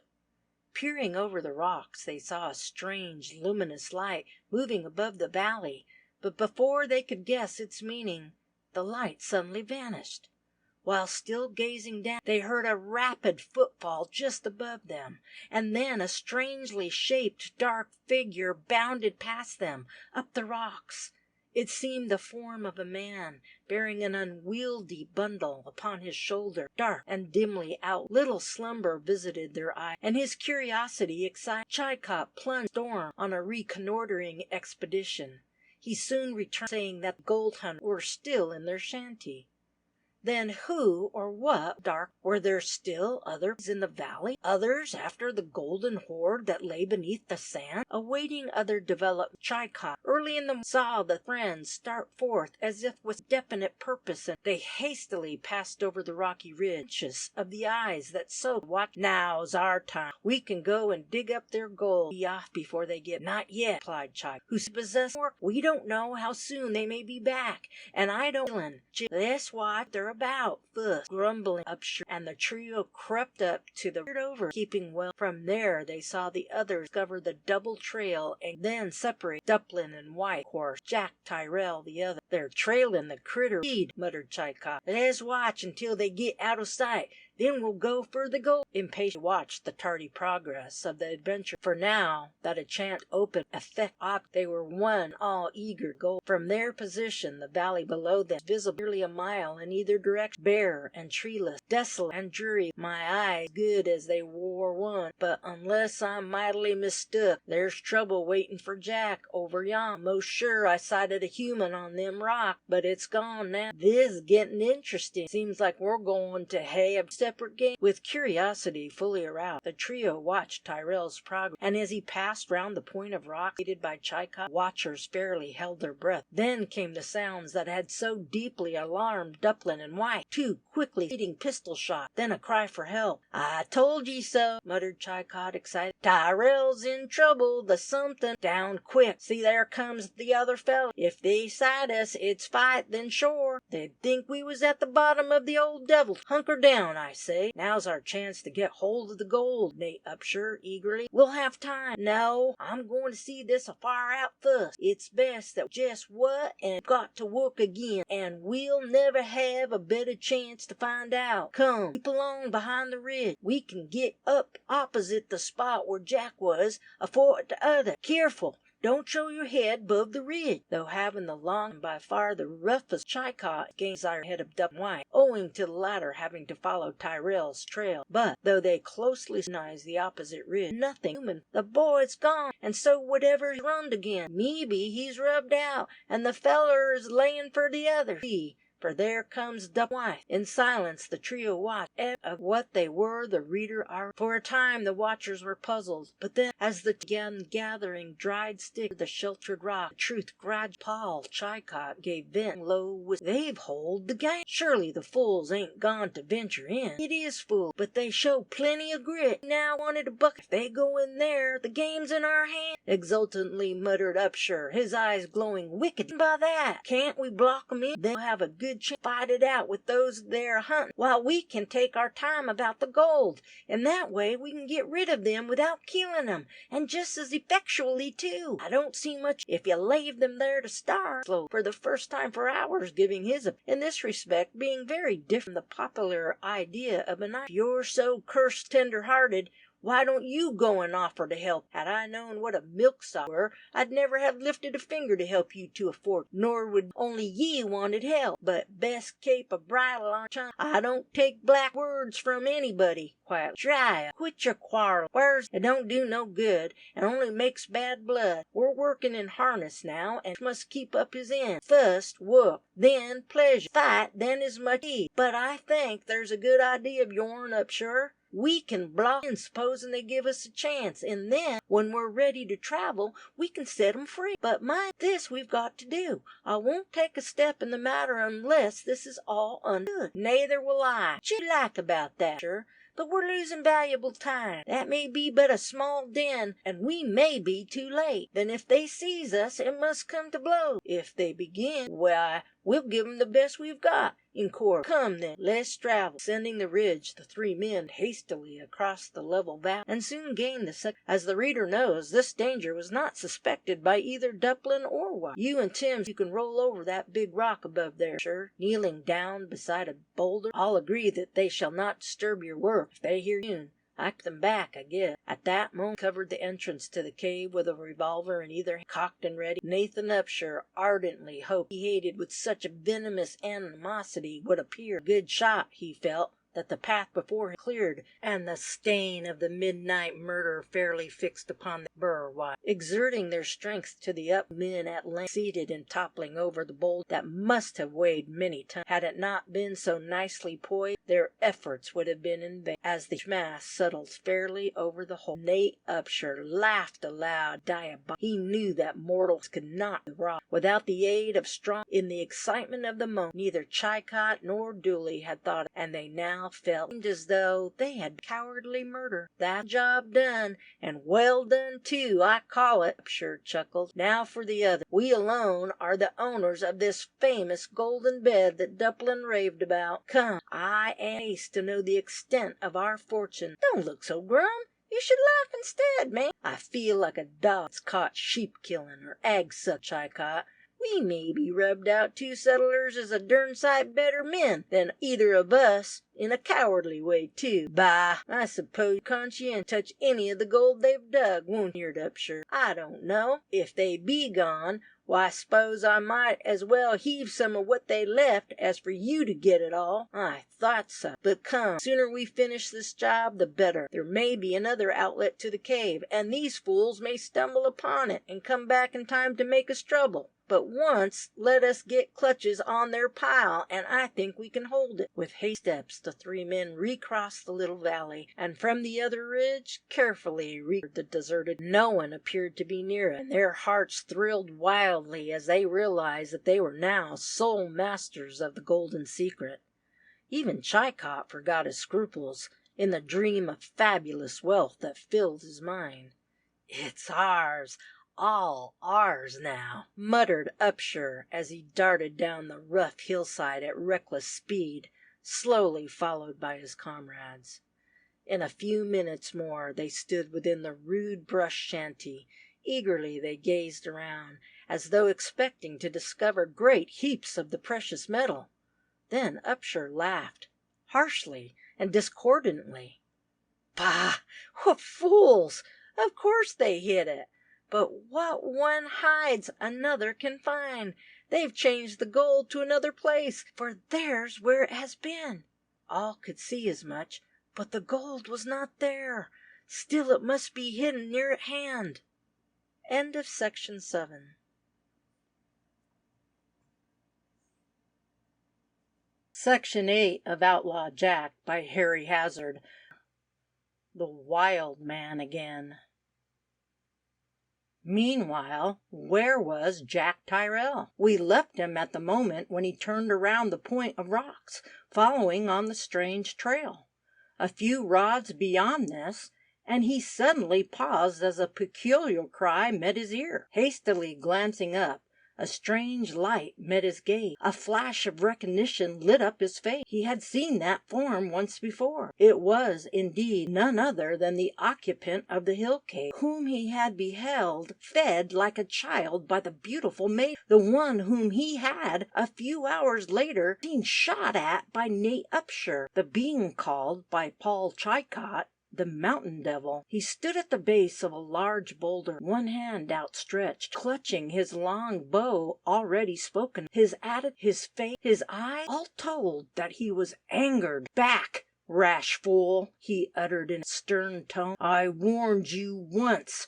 This is sacred ground. Back, I say, or you die." "Don't be so headstrong, old man," coolly returned Jack, seating himself upon a boulder. "You have nothing to fear from us. When we finish our work, we intend leaving, and allow me to add that you nor anyone else can make us stir one step before we get ready." The wild or mad, whichever he was, and both titles well suited, uttered another hoarse, inarticulate cry, and with lightning-like quickness fitted an arrow to the string. Jack sprung to his feet, but was too late to avoid the shaft. It struck him fairly, pinioning his right arm to his side, the flinty head plunging deep into the muscles of his side and back. Stung with pain and scarcely realizing the extent of his injury, Jack drew a revolver with his left hand and fired twice in succession, at the same time uttering a half unconscious cry for help. Then the madman was upon him. With a giant's strength he dashed the young man backward to the ground, and wresting the pistol from his grasp, he dealt Tyrrell a stunning blow upon the head with its brass-bound butt. With a low moan, Jack lost all consciousness. The events of the next 2 hours were a blank, probably urged on by some strange whim. The madman flung the senseless body across his shoulder, and then darted back to the cave entrance, through which he plunged. As though gifted with cat-like eyes, he ran swiftly on through the winding passage, never once seemingly at fault, the only trace left being the drops of blood that fell from Tyrrell's wound. When at length Tyrrell regained his senses, he first became conscious of a gentle hand softly bathing his feverish and pain-throbbing temples. With an effort he opened his eyes and gazed wildly around him, bewildered, confused. But then, as a pale, sweet face bent over him, anxiety written every feature, a wondering sigh broke from his lips. He recognized that face. It had more than once come up before him since that first night passed in the mountain after the desertion. The same glance recalled the place he was in, the hole in the wall where he had first looked upon the face of the madman. But how came he here? Could it be that the madman had relented, bringing him here to be nursed back to life and health by his own daughter? These thoughts racked his mind, and must have left their imprint upon his face, for the woman, or girl rather, for she was not more in years, at least gently pressed back his head, uttering in a low, soft voice, "Must not trouble your brain, sir. All will be explained in good. Until then, rest. You are safe here, while I am. But where am I? You, listen. You are still in danger, unless you are prudent. Drink this, and then go to sleep. When you waken, I will tell you all that I know of this affair." And she uttered a sigh. "Oh my, you look like an angel," muttered Jack, his heavy lids drooping as he sunk back after quaffing. "I thought so ever since that night, and I love you," the last word being scarcely distinguishable as he dropped. The maiden looked astonished, as well she might, since until a few hours before she had never once suspected the existence of such a personage as Jack Tyrrell. It was hours before Jack awoke, but then he felt much better, though still very weak and faint from much loss of blood. His brain, though light, did not throb. His flesh was cool and moist. He was not long in reminding his fair nurse of her promise, and in a sentence she told him all she knew concerning the matter. Her father, the madman, for such indeed he was, had returned from one of his frequent excursions, bearing the senseless body upon his shoulder, both covered with blood. She could gather nothing from his incoherent raving, save that he intended offering up his victim as a sacrifice to some imaginary deity. Great as was her influence over him, even wildest, it was with absolute danger to herself that she wrested Jack from his hand. Then, however, soon calmed down and watched her dress Tyrrell's wound with vacant curiosity. This done, she discovered that her father also was a deep hurt, evidently from a bullet, passing entirely through the left shoulder. Scarcely waiting for this to be dressed, he left the cave, muttering wild threats against some person or person. That was in the early part of the night. It was now broad day, and she was very unconcerned. Such, in substance, was her explanation. In return, Jack briefly sketched the events of the past few days. "And now," he simply added, "thank, and mine is Jack Tyrrell. But I was wondering, naturally, as you must admit, how it happens that you are here, living in such a place. I will tell you. It will help pass away the time, and anything is better than silence. Such terrible fears come over me at times that I often wonder if I'm not going mad, but I must not think of that. Do you know, sir, that until now, for over a year, I have not looked upon face excepting Father. Jack squeezed sympathetic. Lucy shrunk back as if alarmed, and then, blushing deep, she hastily added, "Well, I will tell you a story. It is a strange one, and often I half wonder if I am not dreaming, if all the black, horrible past is not a dream from which I shall awake some bright day. As I said, my name is Lucy Bradford, and the man who brought you here is my father. He was not always thus. His madness dates back to a year or more ago. Father was ever peculiar, and after mother's death,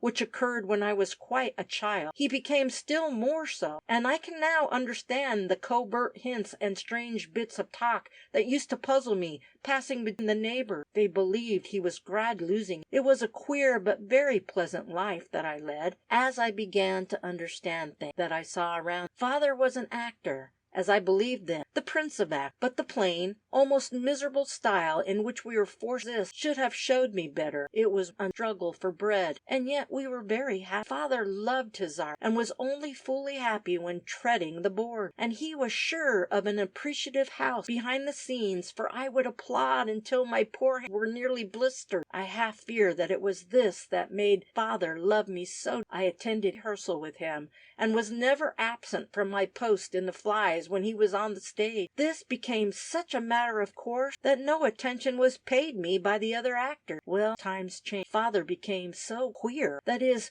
what the stage man called it, that he could not be depended upon. More than once I remember his marring the effect of a play by forgetting himself, and delivering the mad speech of King Lear. He was discharged, and could not get another situation. One day, I remember, he came home greatly excited, hastily packed up all his stage effects, and then left the house without answering my question. He returned with money, having sold all. Then he told me of the dazzling plan that he had. He was going to California to pick up a fortune from the countless heaps of golden treasure that lay there. Well, I could not desert it. That was in over a year ago. Father had money enough to pay for our passage out, and leaving St. Louis, we turned our faces toward the land of gold. Alas, not one of all that train, men, women, children, not one of them all ever land of their hope. I do not know whether the story of our disaster ever reached civilization or not. If so, it must have been by accident, for we, Father alone, of all that company, are now alive. One wild, stormy night, the blow fell. The day past had been one of unusually severe toil, and most probably the guards set to watch over the safety of their friends and kindred, completely exhausted, yielded, for the cunning, treacherous enemy crept, unheard and unsuspected, into the very heart of our, and then shuddered, bowing her head upon the scene recalled by her story, overpowered. "Don't say," whispered Jack, his gently touched bow. "I am foolishly sensitive," he added, with a her head. "But at times that horrible scene comes before my eyes, until it seems that my brain must burst. It is a relief to speak of it, though to one I can remember but little of that horrible. The Indians attacked us, black as I afterward learned. They conquered almost without a blow being struck by the white men. So complete was the surprise. And then it was a merciless massacre. I remember wondering it would be before my time would come. I had been awake, but was still in our Father lay at my feet, as I believe, still sleeping, though I wondered greatly that the horrible din did not. I know now that he was stricken down by a brutal blow from the hand of the one who guarded me. This man was the one who had acted as our guide,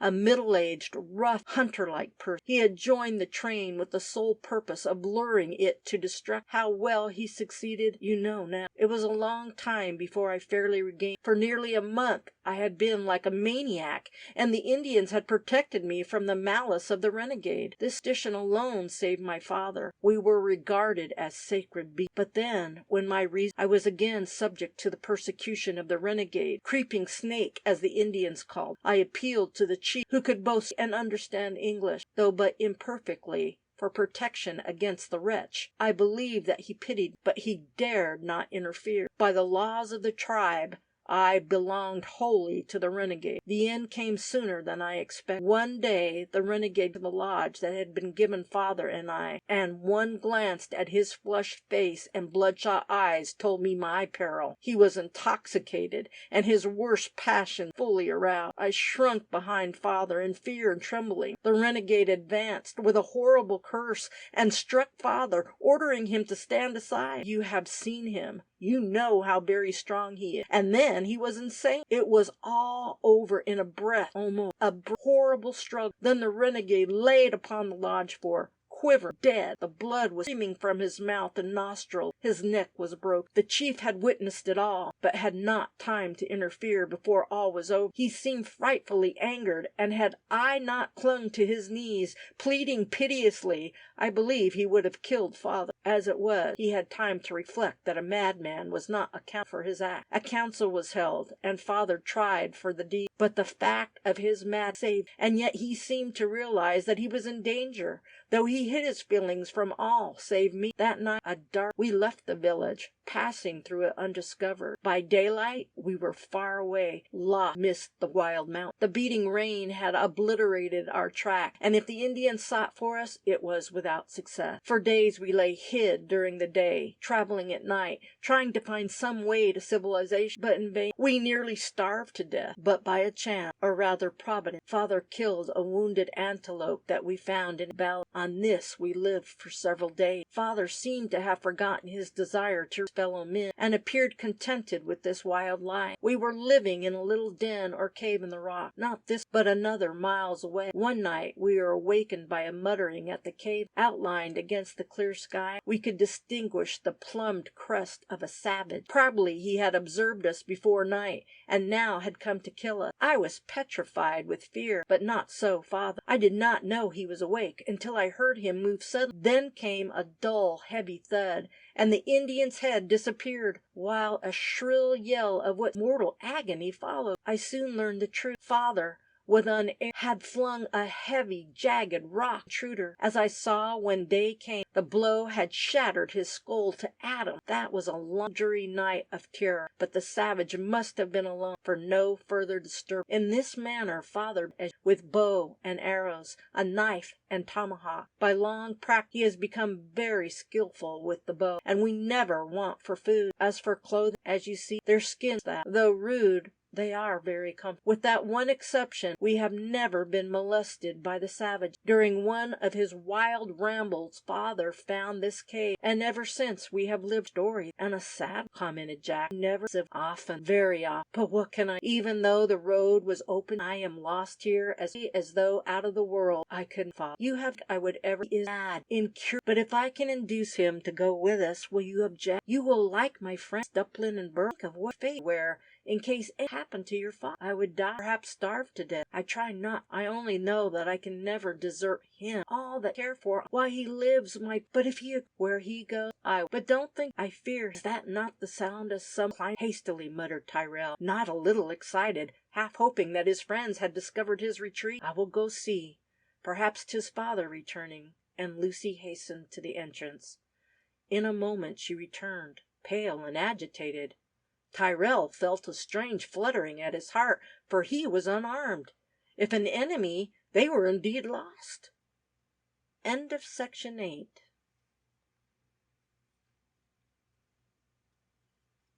Section 9 of Outlaw Jack by Harry Hazard. The Outlaw's Home. But what of the train, wending its weary way among the hills, trying, under the guidance of Major Guilford, to follow the blind trail? Ah, it is a quarry pregnant with sad events, with tears and sighs, with acts that make human nature seem like demons. For here, in the outlaw's lair, away up among the hills, in his secret grotto, we find who? Why, Lottie Mitchell. And consoling her in her terrible grief is Mabel, the professed daughter of Major Guilford, but now the acknowledged wife and emissary of Yellow Jack. And outside we hear the voice of Major Guilford, and learn from his conversation, first, the fact that he is Yellow Jack's first lieutenant, and second, the particulars of the slaughter of that entire train, which, following his guidance, was led into an ambuscade, and every soul in it ruthlessly slain by the outlaws, as they had destroyed and slain other trains. The diabolical glee which the affair excited in the outlaw camp revealed the nature of the ruffians with Guilford ordered, but he had other matters also to discuss across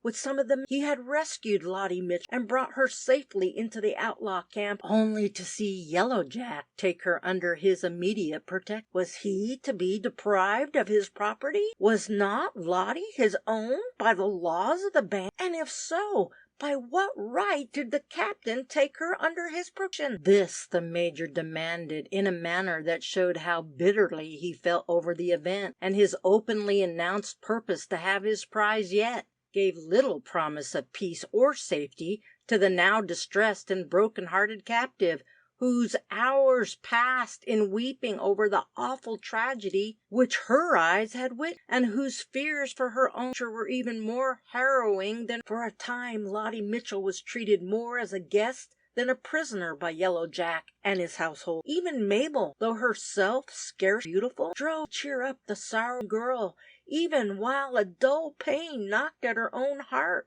as she recognized the gradually changing expression with which the outlaw chief began to regard the fair captive. None knew better than she that Yellow Jack was even more to be dreaded than Charles Guilford, that Lottie, in fleeing from the hawk, had sought protection of the eagle. With heart crushed and bowed down, Lottie would sit through the long hours bare. She knew now that she was alone upon earth, that not one drop of blood akin to her flowed in human veins. Her loving father had been the last, and now he was dead, murdered, and she, oh, why had she been spared? To live on and to endure worse than death, a shameful captivity in the hands of demons who had love for naught other than sin and crime? And yet, though knowing all this, Lottie believed that she was safe from harm while Yellow Jack extended his protection. She knew that Mabel, that a fierce, passionate love to exist, then what had she to fear? Thus she reasoned, but the mask was soon to fall from his face, the scales from her eyes. The trial, though slow in coming, would lose none of its force on that account. A brief had followed the unceremonious spoiling of Guilford. His fiery, untamed nature was not one to submit without a word. Besides, he was backed up by the laws of the that distinctly said a man possessed the sole power of life or death over any captive he might chance to take unaided. Guilford waited until the entire band had returned. Then he called them around him in the little square of unoccupied ground near the center of the village. His undaunted bravery and boldness had made him very popular among the outlaws. In hot, angry words he told them how he had been treated, and how the laws of the League had been trampled upon without cause or provocation. He demanded their vote, whether the captive rightly belonged to him or to Yellow Jack. The outlaw seemed about to reply, to give the words utterance that would please the orator, when a clear, metallic voice silenced them. The outlaw, bold and desperate men though they were, seemed awed and shrunk silently back, parting before the approach of that one slender, frail-looking man who so negligently puffed at a "Pardon, gentlemen," he uttered, the words dropping with a cat-like softness from his red lips that curled in a smile at once and cruel. "Hearing my name, I come to plead my own case. Guilford, what is your grievance? That you took by force from me a captive. By the laws of the League, you had no right to do this. She is mine alone. I demand her return." The words spoken boldly and without hesitation, yet the manner in which the flushed face suddenly turned white told that Guilford by no means underrated his danger. It was like playing with a half-tamed tiger. At first its talons might be sheathed, but who could say how long this would last? "So you consider yourself a man, do you?" slowly drawled Yellow Jack. "I deem my rights as a member of the band abridged by the laws laid down by yourself. You are wronging me in taking away my property, and if I return her, this property of yours, you will overlook my mistake." "Glad," cried Guilford, too excited by the pleasing thought thus presented to read aright the sneering tone and the yellowish glitter of the black eyes. "You are very, but I fear both my wife and your property would object. Besides, I've taken a notion to her myself, and captain before lieutenant, you know." "Then you Bah!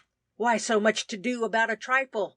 You grow tiresome, Guilford. We will have to select another officer from the rank." At this the last, Yellow Jack gave evidence of his marvelous quickness. A sudden glitter of steel, a flash, a report, and then a death groan. Charles Guilford lay face, the blood slowly oozing from a tiny discolored hole in the center of his forehead. A low cry rose round the group, a simultaneous movement, and full 20 hands fell upon as many weapons. The tall, lithe form drew more erect, with head flung back, and eyes that like glowing coal. Went the notch-like springs of his pistol. The sullen roar of 20 voices ceased. The weapons, though still clutched, were not drawn, and the foremost slowly shrunk back. Fear was written upon their faces, and all this because one man seemed awakened. But that man, Yellow Jack, began the outlaw, and his voice was as even and gentle as when he first spoke. I have a words of explanation to give why I shot that carrier. It was because he was a traitor at heart to me, if not to you. I saved him from the hangman's rope,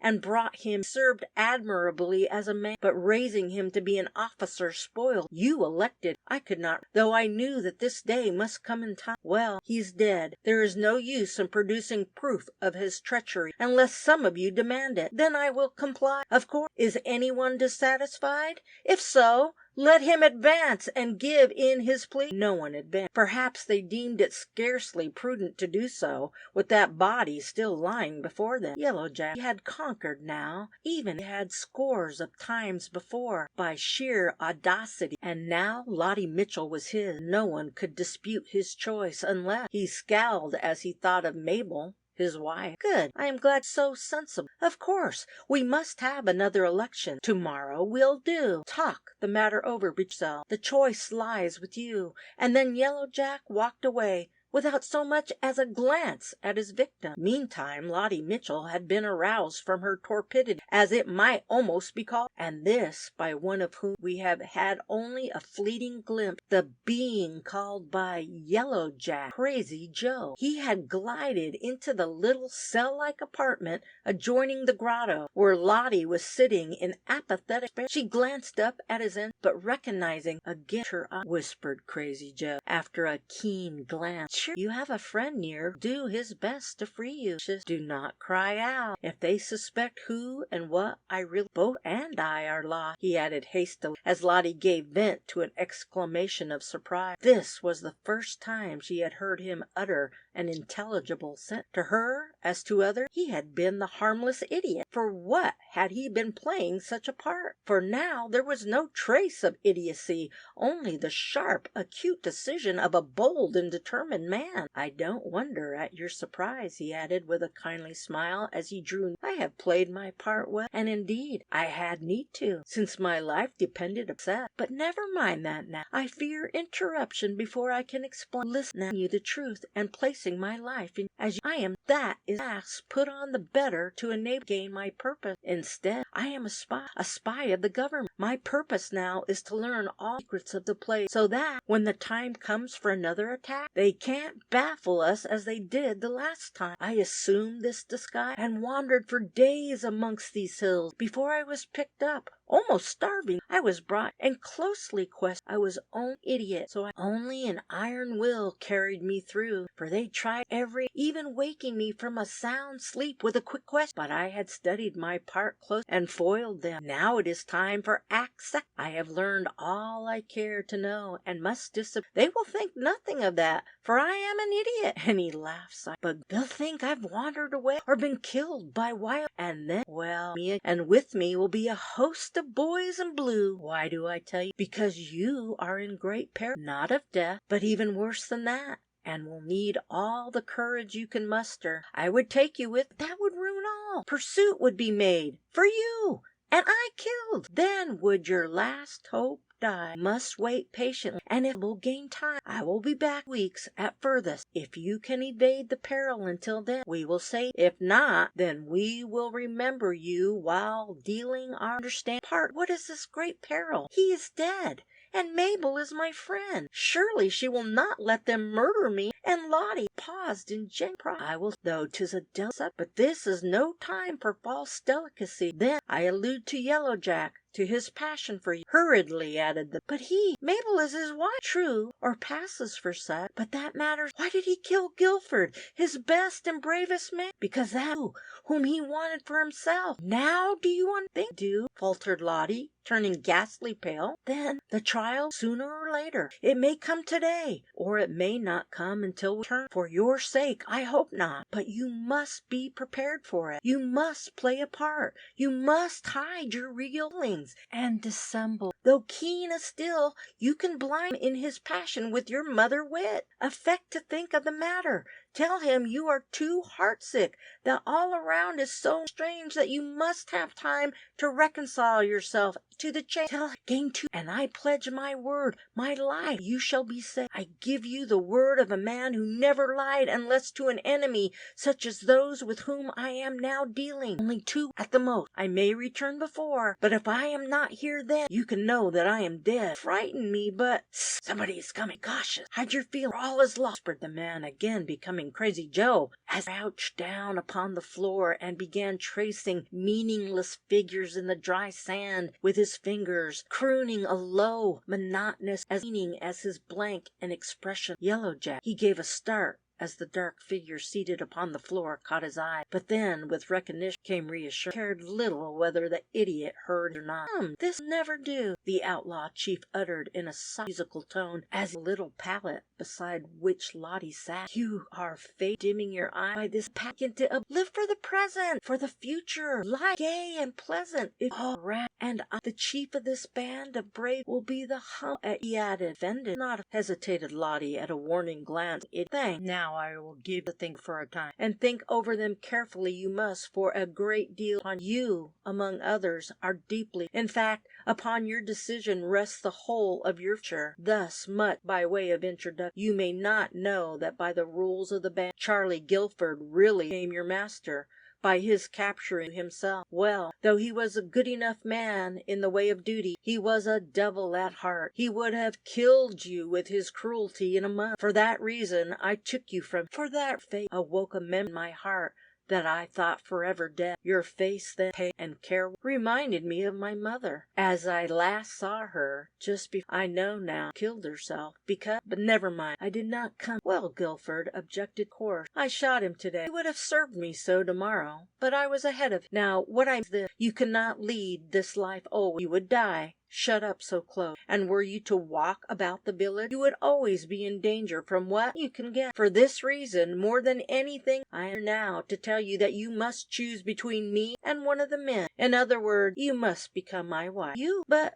Mabel is your wife. Well, she passed such, and so did the one before her. Never trouble about that. You must decide upon what I have told. I must go now. You can give your answer tomorrow. Yellow Jack left the and, after a warning glance and whisked the spot, that night Crazy Joe disappeared. As he had predicted, this caused little or no. It was only an idiot gone. On the morrow, Yellow Jack again visited Lottie. It is useless to repeat his arguments. They were the same in substance as those just recorded, save that they were more vehement, full of passion. Lottie, fright heart, still did not forget the warning of Crazy Joe, or Joe Burles told her his real name, and begged for time. This he granted, though with evident reluctance. Scarcely had he disappeared than Mabel rushed into the room with maniacal fury, clutching a long, keen-pointed stiletto. With a half-stifled scream, she strove to plunge it into Lottie's breast. The peril lent the captive strength, and after a desperate struggle, succeeded in disarming the man. Then, in hysterical sobbing, the truth came out, and Lottie learned what had caused the sudden change in one who had, until that hour, so kind. She had overheard all that passed between Lottie and Yellow Jack in the second interview. For it was, Lottie remembered Burle's caution never to speak without weighing every word that she said, while in her day for that she would have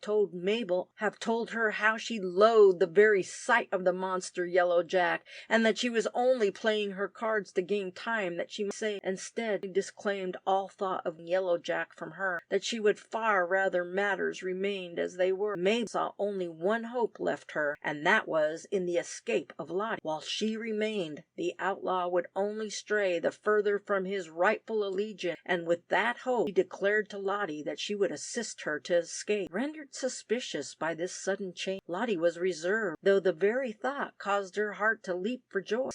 without saying yea or nay. At length Mabel turned and left the chamber. In the passage just without, a dark figure met her and clutched her wrist with a grasp of steel. It was Yellow Jack, and in that moment she knew that he had overheard all, and that her doom was sealed. For a moment, then her true Spanish courage her rescue, and she followed his lead without a word. Entering their own chamber, Yellow Jack, with a terrible courtesy, led Mabel to a chair and waited until she drew another chair forward. Seated himself before met his steady gaze. If, as I suppose, listen to what I said to her, and I did hear that you intended to prove traitor, not to you, to the man who was about putting his wife from him in favor of a stranger. Well, we will not quarrel about trifles. You have known me long to guess what such cost. Now I ask you a plain, rather leave and or die here beside this left, Mabel asked, and for the first time her trembled. Not enough, coldly came. Say so, yet for 10 years I have been through all, day and night. I will not leave of my own, because I love. I will die here, but not by your hand. I am glad that you object to that, because such trouble. Well, to business. First, write a line saying that this is your own deed. The men reverence so that they might make trouble were they to think I had. Without a word, Mabel did it. Then again turned the ice-hearted. He knew not what mercy meant, else he would have relented at that look of ineffable love. Well, what are you waiting for? Mabel moved round and knelt beside him. He frowned, thinking she meant to plead for her life. Instead, she wound her arms around him and pressed her lips to his in a long, lingering farewell kiss. Then she rose erect.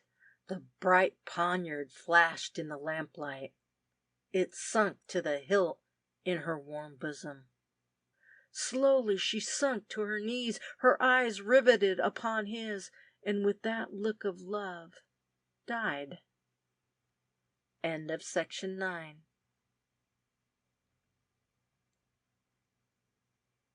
Section 10 of Outlaw Jack by Harry Hazard. Through gloom to light. The discovery made by Burr Wythe was a heart-crushing one, coming just as it did, when they believed that freedom was now within their grasp.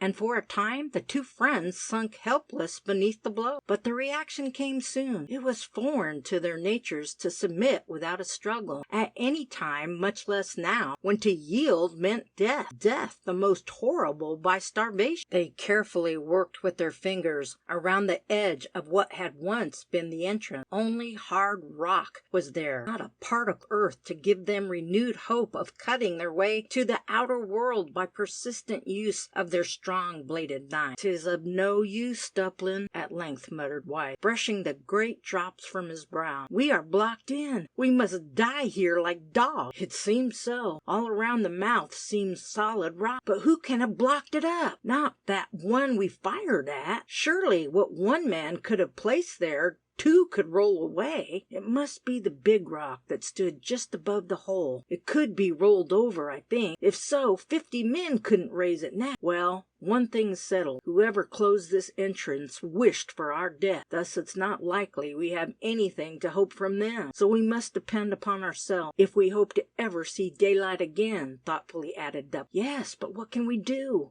We have no light, no food, no drink. We might as well sit here and die at once as to wander blindly on through these winding passages that seem to end nowhere. Come, this is pure folly, Burr, though I admit that the case looks hard, very hard. I will not knock under so easy. We may as well try for life, even though we fail, as to sit here idly bemoaning our fate. Time will pass easier and quicker while we are busy. I'm going to fight for it as long as I can. Then, when I can stand it no longer, the thirst and hunger, I mean, why, I have a revolver well loaded here. You understand? Yes, and I am with you, Duplin. I was a fool. We will make another attempt. It can be no worse than now, and may be better, energetically cried Wythe, springing to his feet, and then the hands of the comrades met in a hearty clasp. They turned and blindly re-entered the tunnel. It was slow, weary work, but they persisted, and for hours crept on, for the greater part of the time upon hands and knees, and then cheering each other with an encouraging word of hope. Even was there time, it would be wearisome to follow them step by step through all these winding paths, more than once retracing their steps to begin anew as they came to the abrupt termination of some tunnel. Enough has already been said to give the reader an idea of their experience in a chapter. Enough to say that kind Providence guided them aright after almost incredible suffering, and finally a dim light far in the distance broke upon their strained vision. For a moment they paused, fearing to move, to breathe, lest the glad vision should vanish. And in that moment they read the truth. With inarticulate cries they arose and rushed forward.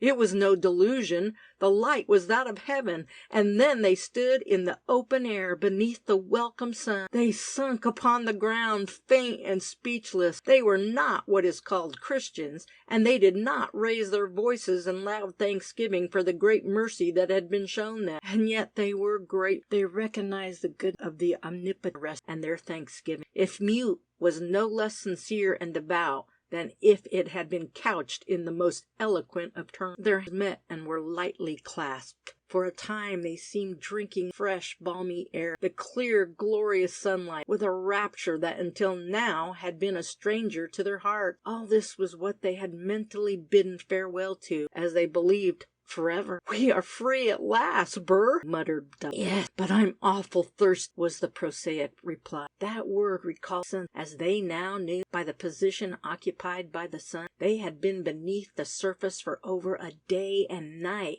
and during these hours they had ate no food, tasted no water whatever. Dublin gazed keen, then he gave a low, husky cry. He reckoned the spot they were. In their wandering they had passed higher through the great. "Yonder is the creek. Now for water," he cried, and then forward like a startled deer. Flat upon their stomachs they lay, and quaffed the cool, sparkling water with ecstatic delight. It was almost worth enduring such a trial for the pleasure imbibed with that draught. "Ha!" suddenly exclaimed Wythe as he started up. "Look at this, Dublin," and he pointed to a damp, blood-stained rag that lay half upon a rock, half in the water. Thought they had passed through the labyrinth. Jack, captor, or captors have done the same. "It's so," muttered Dublin, pointing to a broad track close beside. "There is the same track Jack made. Hurrah!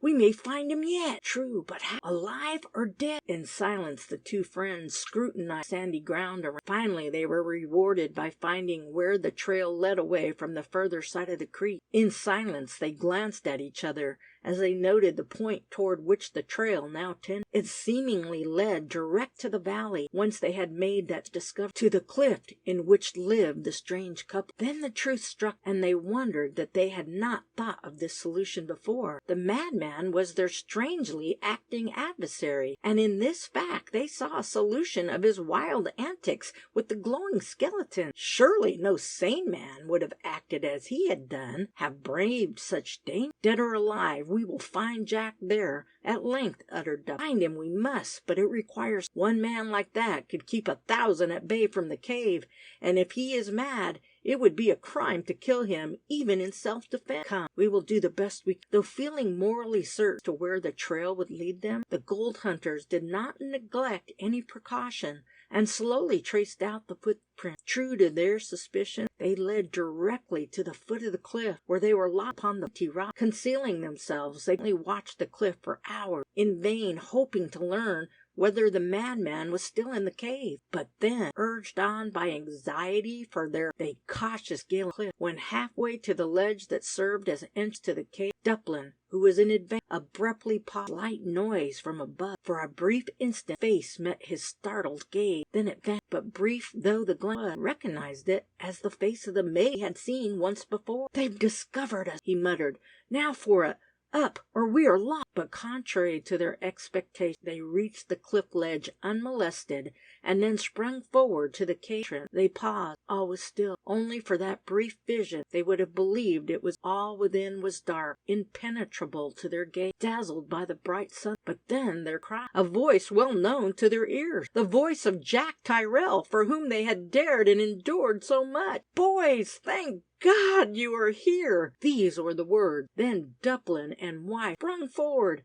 It was a happy meeting, and for a time none noticed the maid, who had shrunk back and glanced around and said, "Here, these are my friends, and boys, if you are glad to see me, thank her. She saved my life." This introduction put all upon the best of, and for a time that was a joyous group. But then Lucy's thoughts revolved. Why had he not never before had he remained so long absent? Jack, with eyes wonderfully sharpened by the last few hours, read aright her thoughts, and closely questioned comrades, who were now eating the food set before them by Lucy in immense haste, as to whether they had seen the madman, or, as he said, Mr. Bradford. Warned by their suspicion, they said little of what had occurred, but volunteered to go and question. "Thank you, boys. I'd go, but this confounded hurt won't let me take a look at the camp while out. He may be there." Their hunger appeased, 2 men descended the cliff, and set off at a rapid rate to their camp. After an hour's hard they reached the crest of the hill from which they had first gazed down upon the valley that contained the bed of gold nuggets. Both paused with a simultaneous cry. Human forms met their gaze. Their camp was occupied. Over a mile distant they could not recognize set. Of course,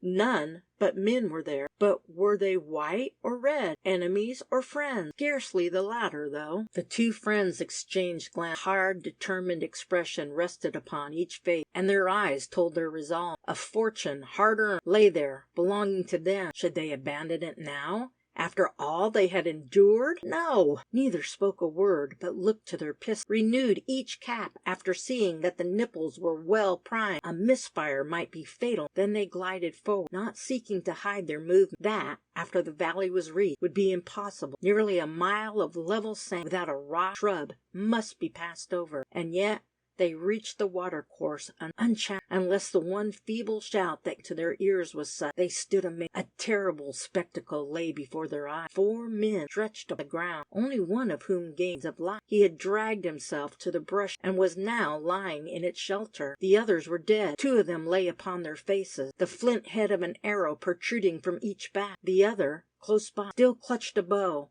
In the other hand was an arrow that cannot be fitted to the string before death overtook. "It is the madman, Bradford," muttered Duplin. "And that man is Paul Chicot," added White. "Help, friends! For the love of God, help!" gasped the wounded man, the sole survivor. It was hours before Chicot could explain this scene. First he told all, how Upshur had tempted him and Dooley, and of all that had occurred, of how the madman had warned them away when Upshur incautiously shot him. Even fell. Bradford had his revenge. Like lightning 3 arrows sped, and 2 men died. The third, with sure aim but failing power, pierced Chicot's breast, inflicting a severe but not necessarily fatal now that he could have care. The robbers had searched in vain for the buried store of gold, and Wythe found it intact. And then, while Wythe nursed Chicot, Duplin hastened to carry the mournful tidings to, for a time sunk in shock, but then revived. It had in a measure been expected.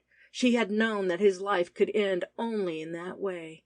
Thus it chanced that a week later we find her cooking for the busily laboring gold hunters and nursing Paul Chicot. End of section 10.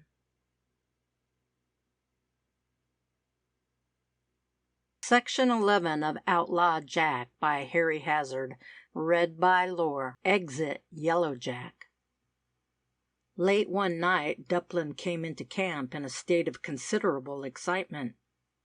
It being his day to act as forager, he had remained so long absent that his companions were very uneasy lest harm had befallen him. Great was their agitation when he made known his discovery.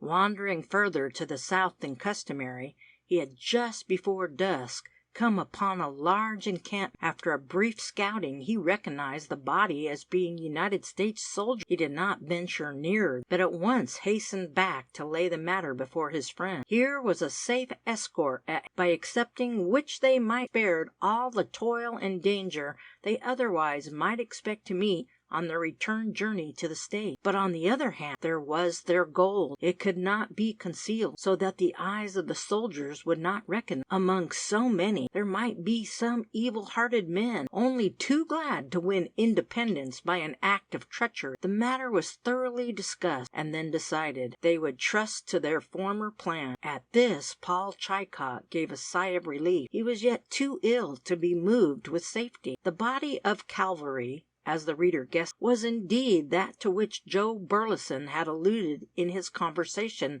with Lottie Mitchell. He had succeeded in reaching, and was now on his way back to the retreat of Yellow Jack and his outlaw. Though Duplin did not know it, they had been resting their animals for several hours, preparing for a hard and forced march. That night the blow was to be dealt, and under the cover of dark they hoped to gain the retreat before being discovered, guided as they were by one so thoroughly familiar with the surroundings as was Burleson. Joe had confided all to the officer leading the troop, and had gained his consent to a daring move. He had not forgotten his promise to Lottie. He would save her if possible, but would he be in time? The bold spy shuddered as this fear assailed his heart. Though knowing her for so brief a time, he had given his entire heart to the pale-faced maid, and the love of such a man, rude and unlettered though he was not to be despised. With this view, Joe glided on in advance, while the soldiers dismounted and stood their horses at a safe distance, then removed all articles that,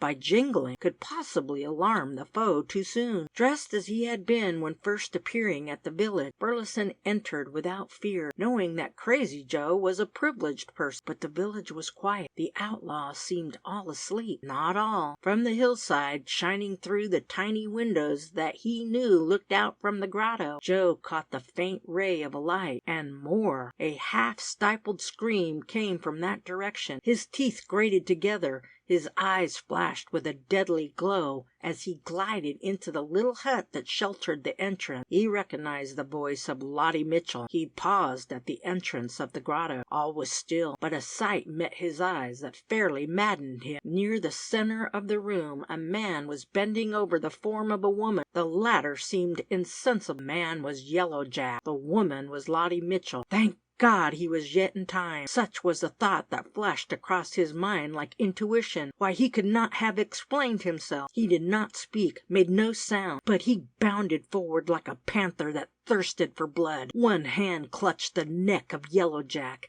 the other uplifted clutched a long-bladed knife. The weapon descended with a dull, thrilling thud. The steel guard dented deep into the outback. The blood-stained point protruded through the gaily embroidered shirt. Without a groan, Yellow Jack sunk forward upon the sensible form of his intended victim, a dead man. The blade had cloven his heart twain. Tenderly, Burleson lifted the maiden from the floor and bore her to the soft couch of skin. Her eyes and a murmur of thanksgiving told that she reckoned as a truth. In hurried words he told her all, and cautioned her to remain silent. Then, with a lingering glance at her, he turned and glided away to give the sick death sight. The shadows of death. The soldiers glided up and gained foothold in the outlaws' village. And then, but why give details? Surely enough bloodshed has already stained these pages. That the surprise was complete, that as the roaring flames of their blazing huts roused the slumbering outlaws, the wild yell of assault was given, is enough. The struggle, though brief,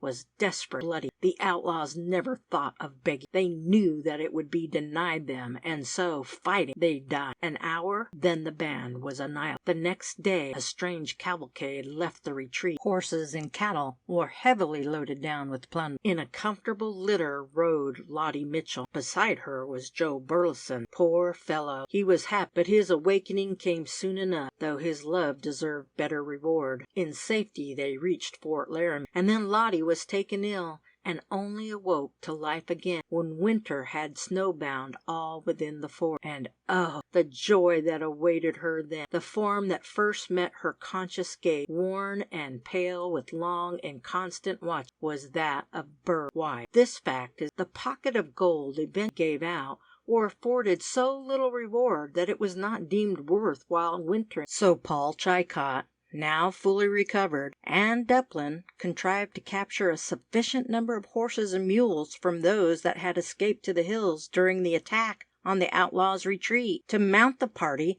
and convey their precious gold. Chilcot guided them aright to Fort Laramie, though the most of their gold securely cached among the hills where it would be safe. Then they entered the fort. There they first heard the fate of the train they had abandoned, and found Lottie Mitchell, the sole survivor besides herself. Burr was prepared to meet Lottie's words concerning the murder of poor Upshur had confessed to the deed, and Chilcot could bear witness to it. And then, though there was little need of the word, he confessed his. And Lottie? Well, She gained in health spirits so amazing that long before the snow began to disappear before the warm breath of spring, there was a double wedding for her that occasioned more pure heartfelt joy as well as boisterous fun and jollity than ever before marked its annals. And then, when the green grass began to appear, a small cavalcade took its departure from Laramie, heading toward the rising sun. At nightfall, Duplin and Chilcot rode back and opened their cache, bringing with them its precious contents. Never was a more delightful trip than that, but our space forbids a detailed description. They reached the States in safety. Paul Chilcot settled at St. Joseph, Missouri,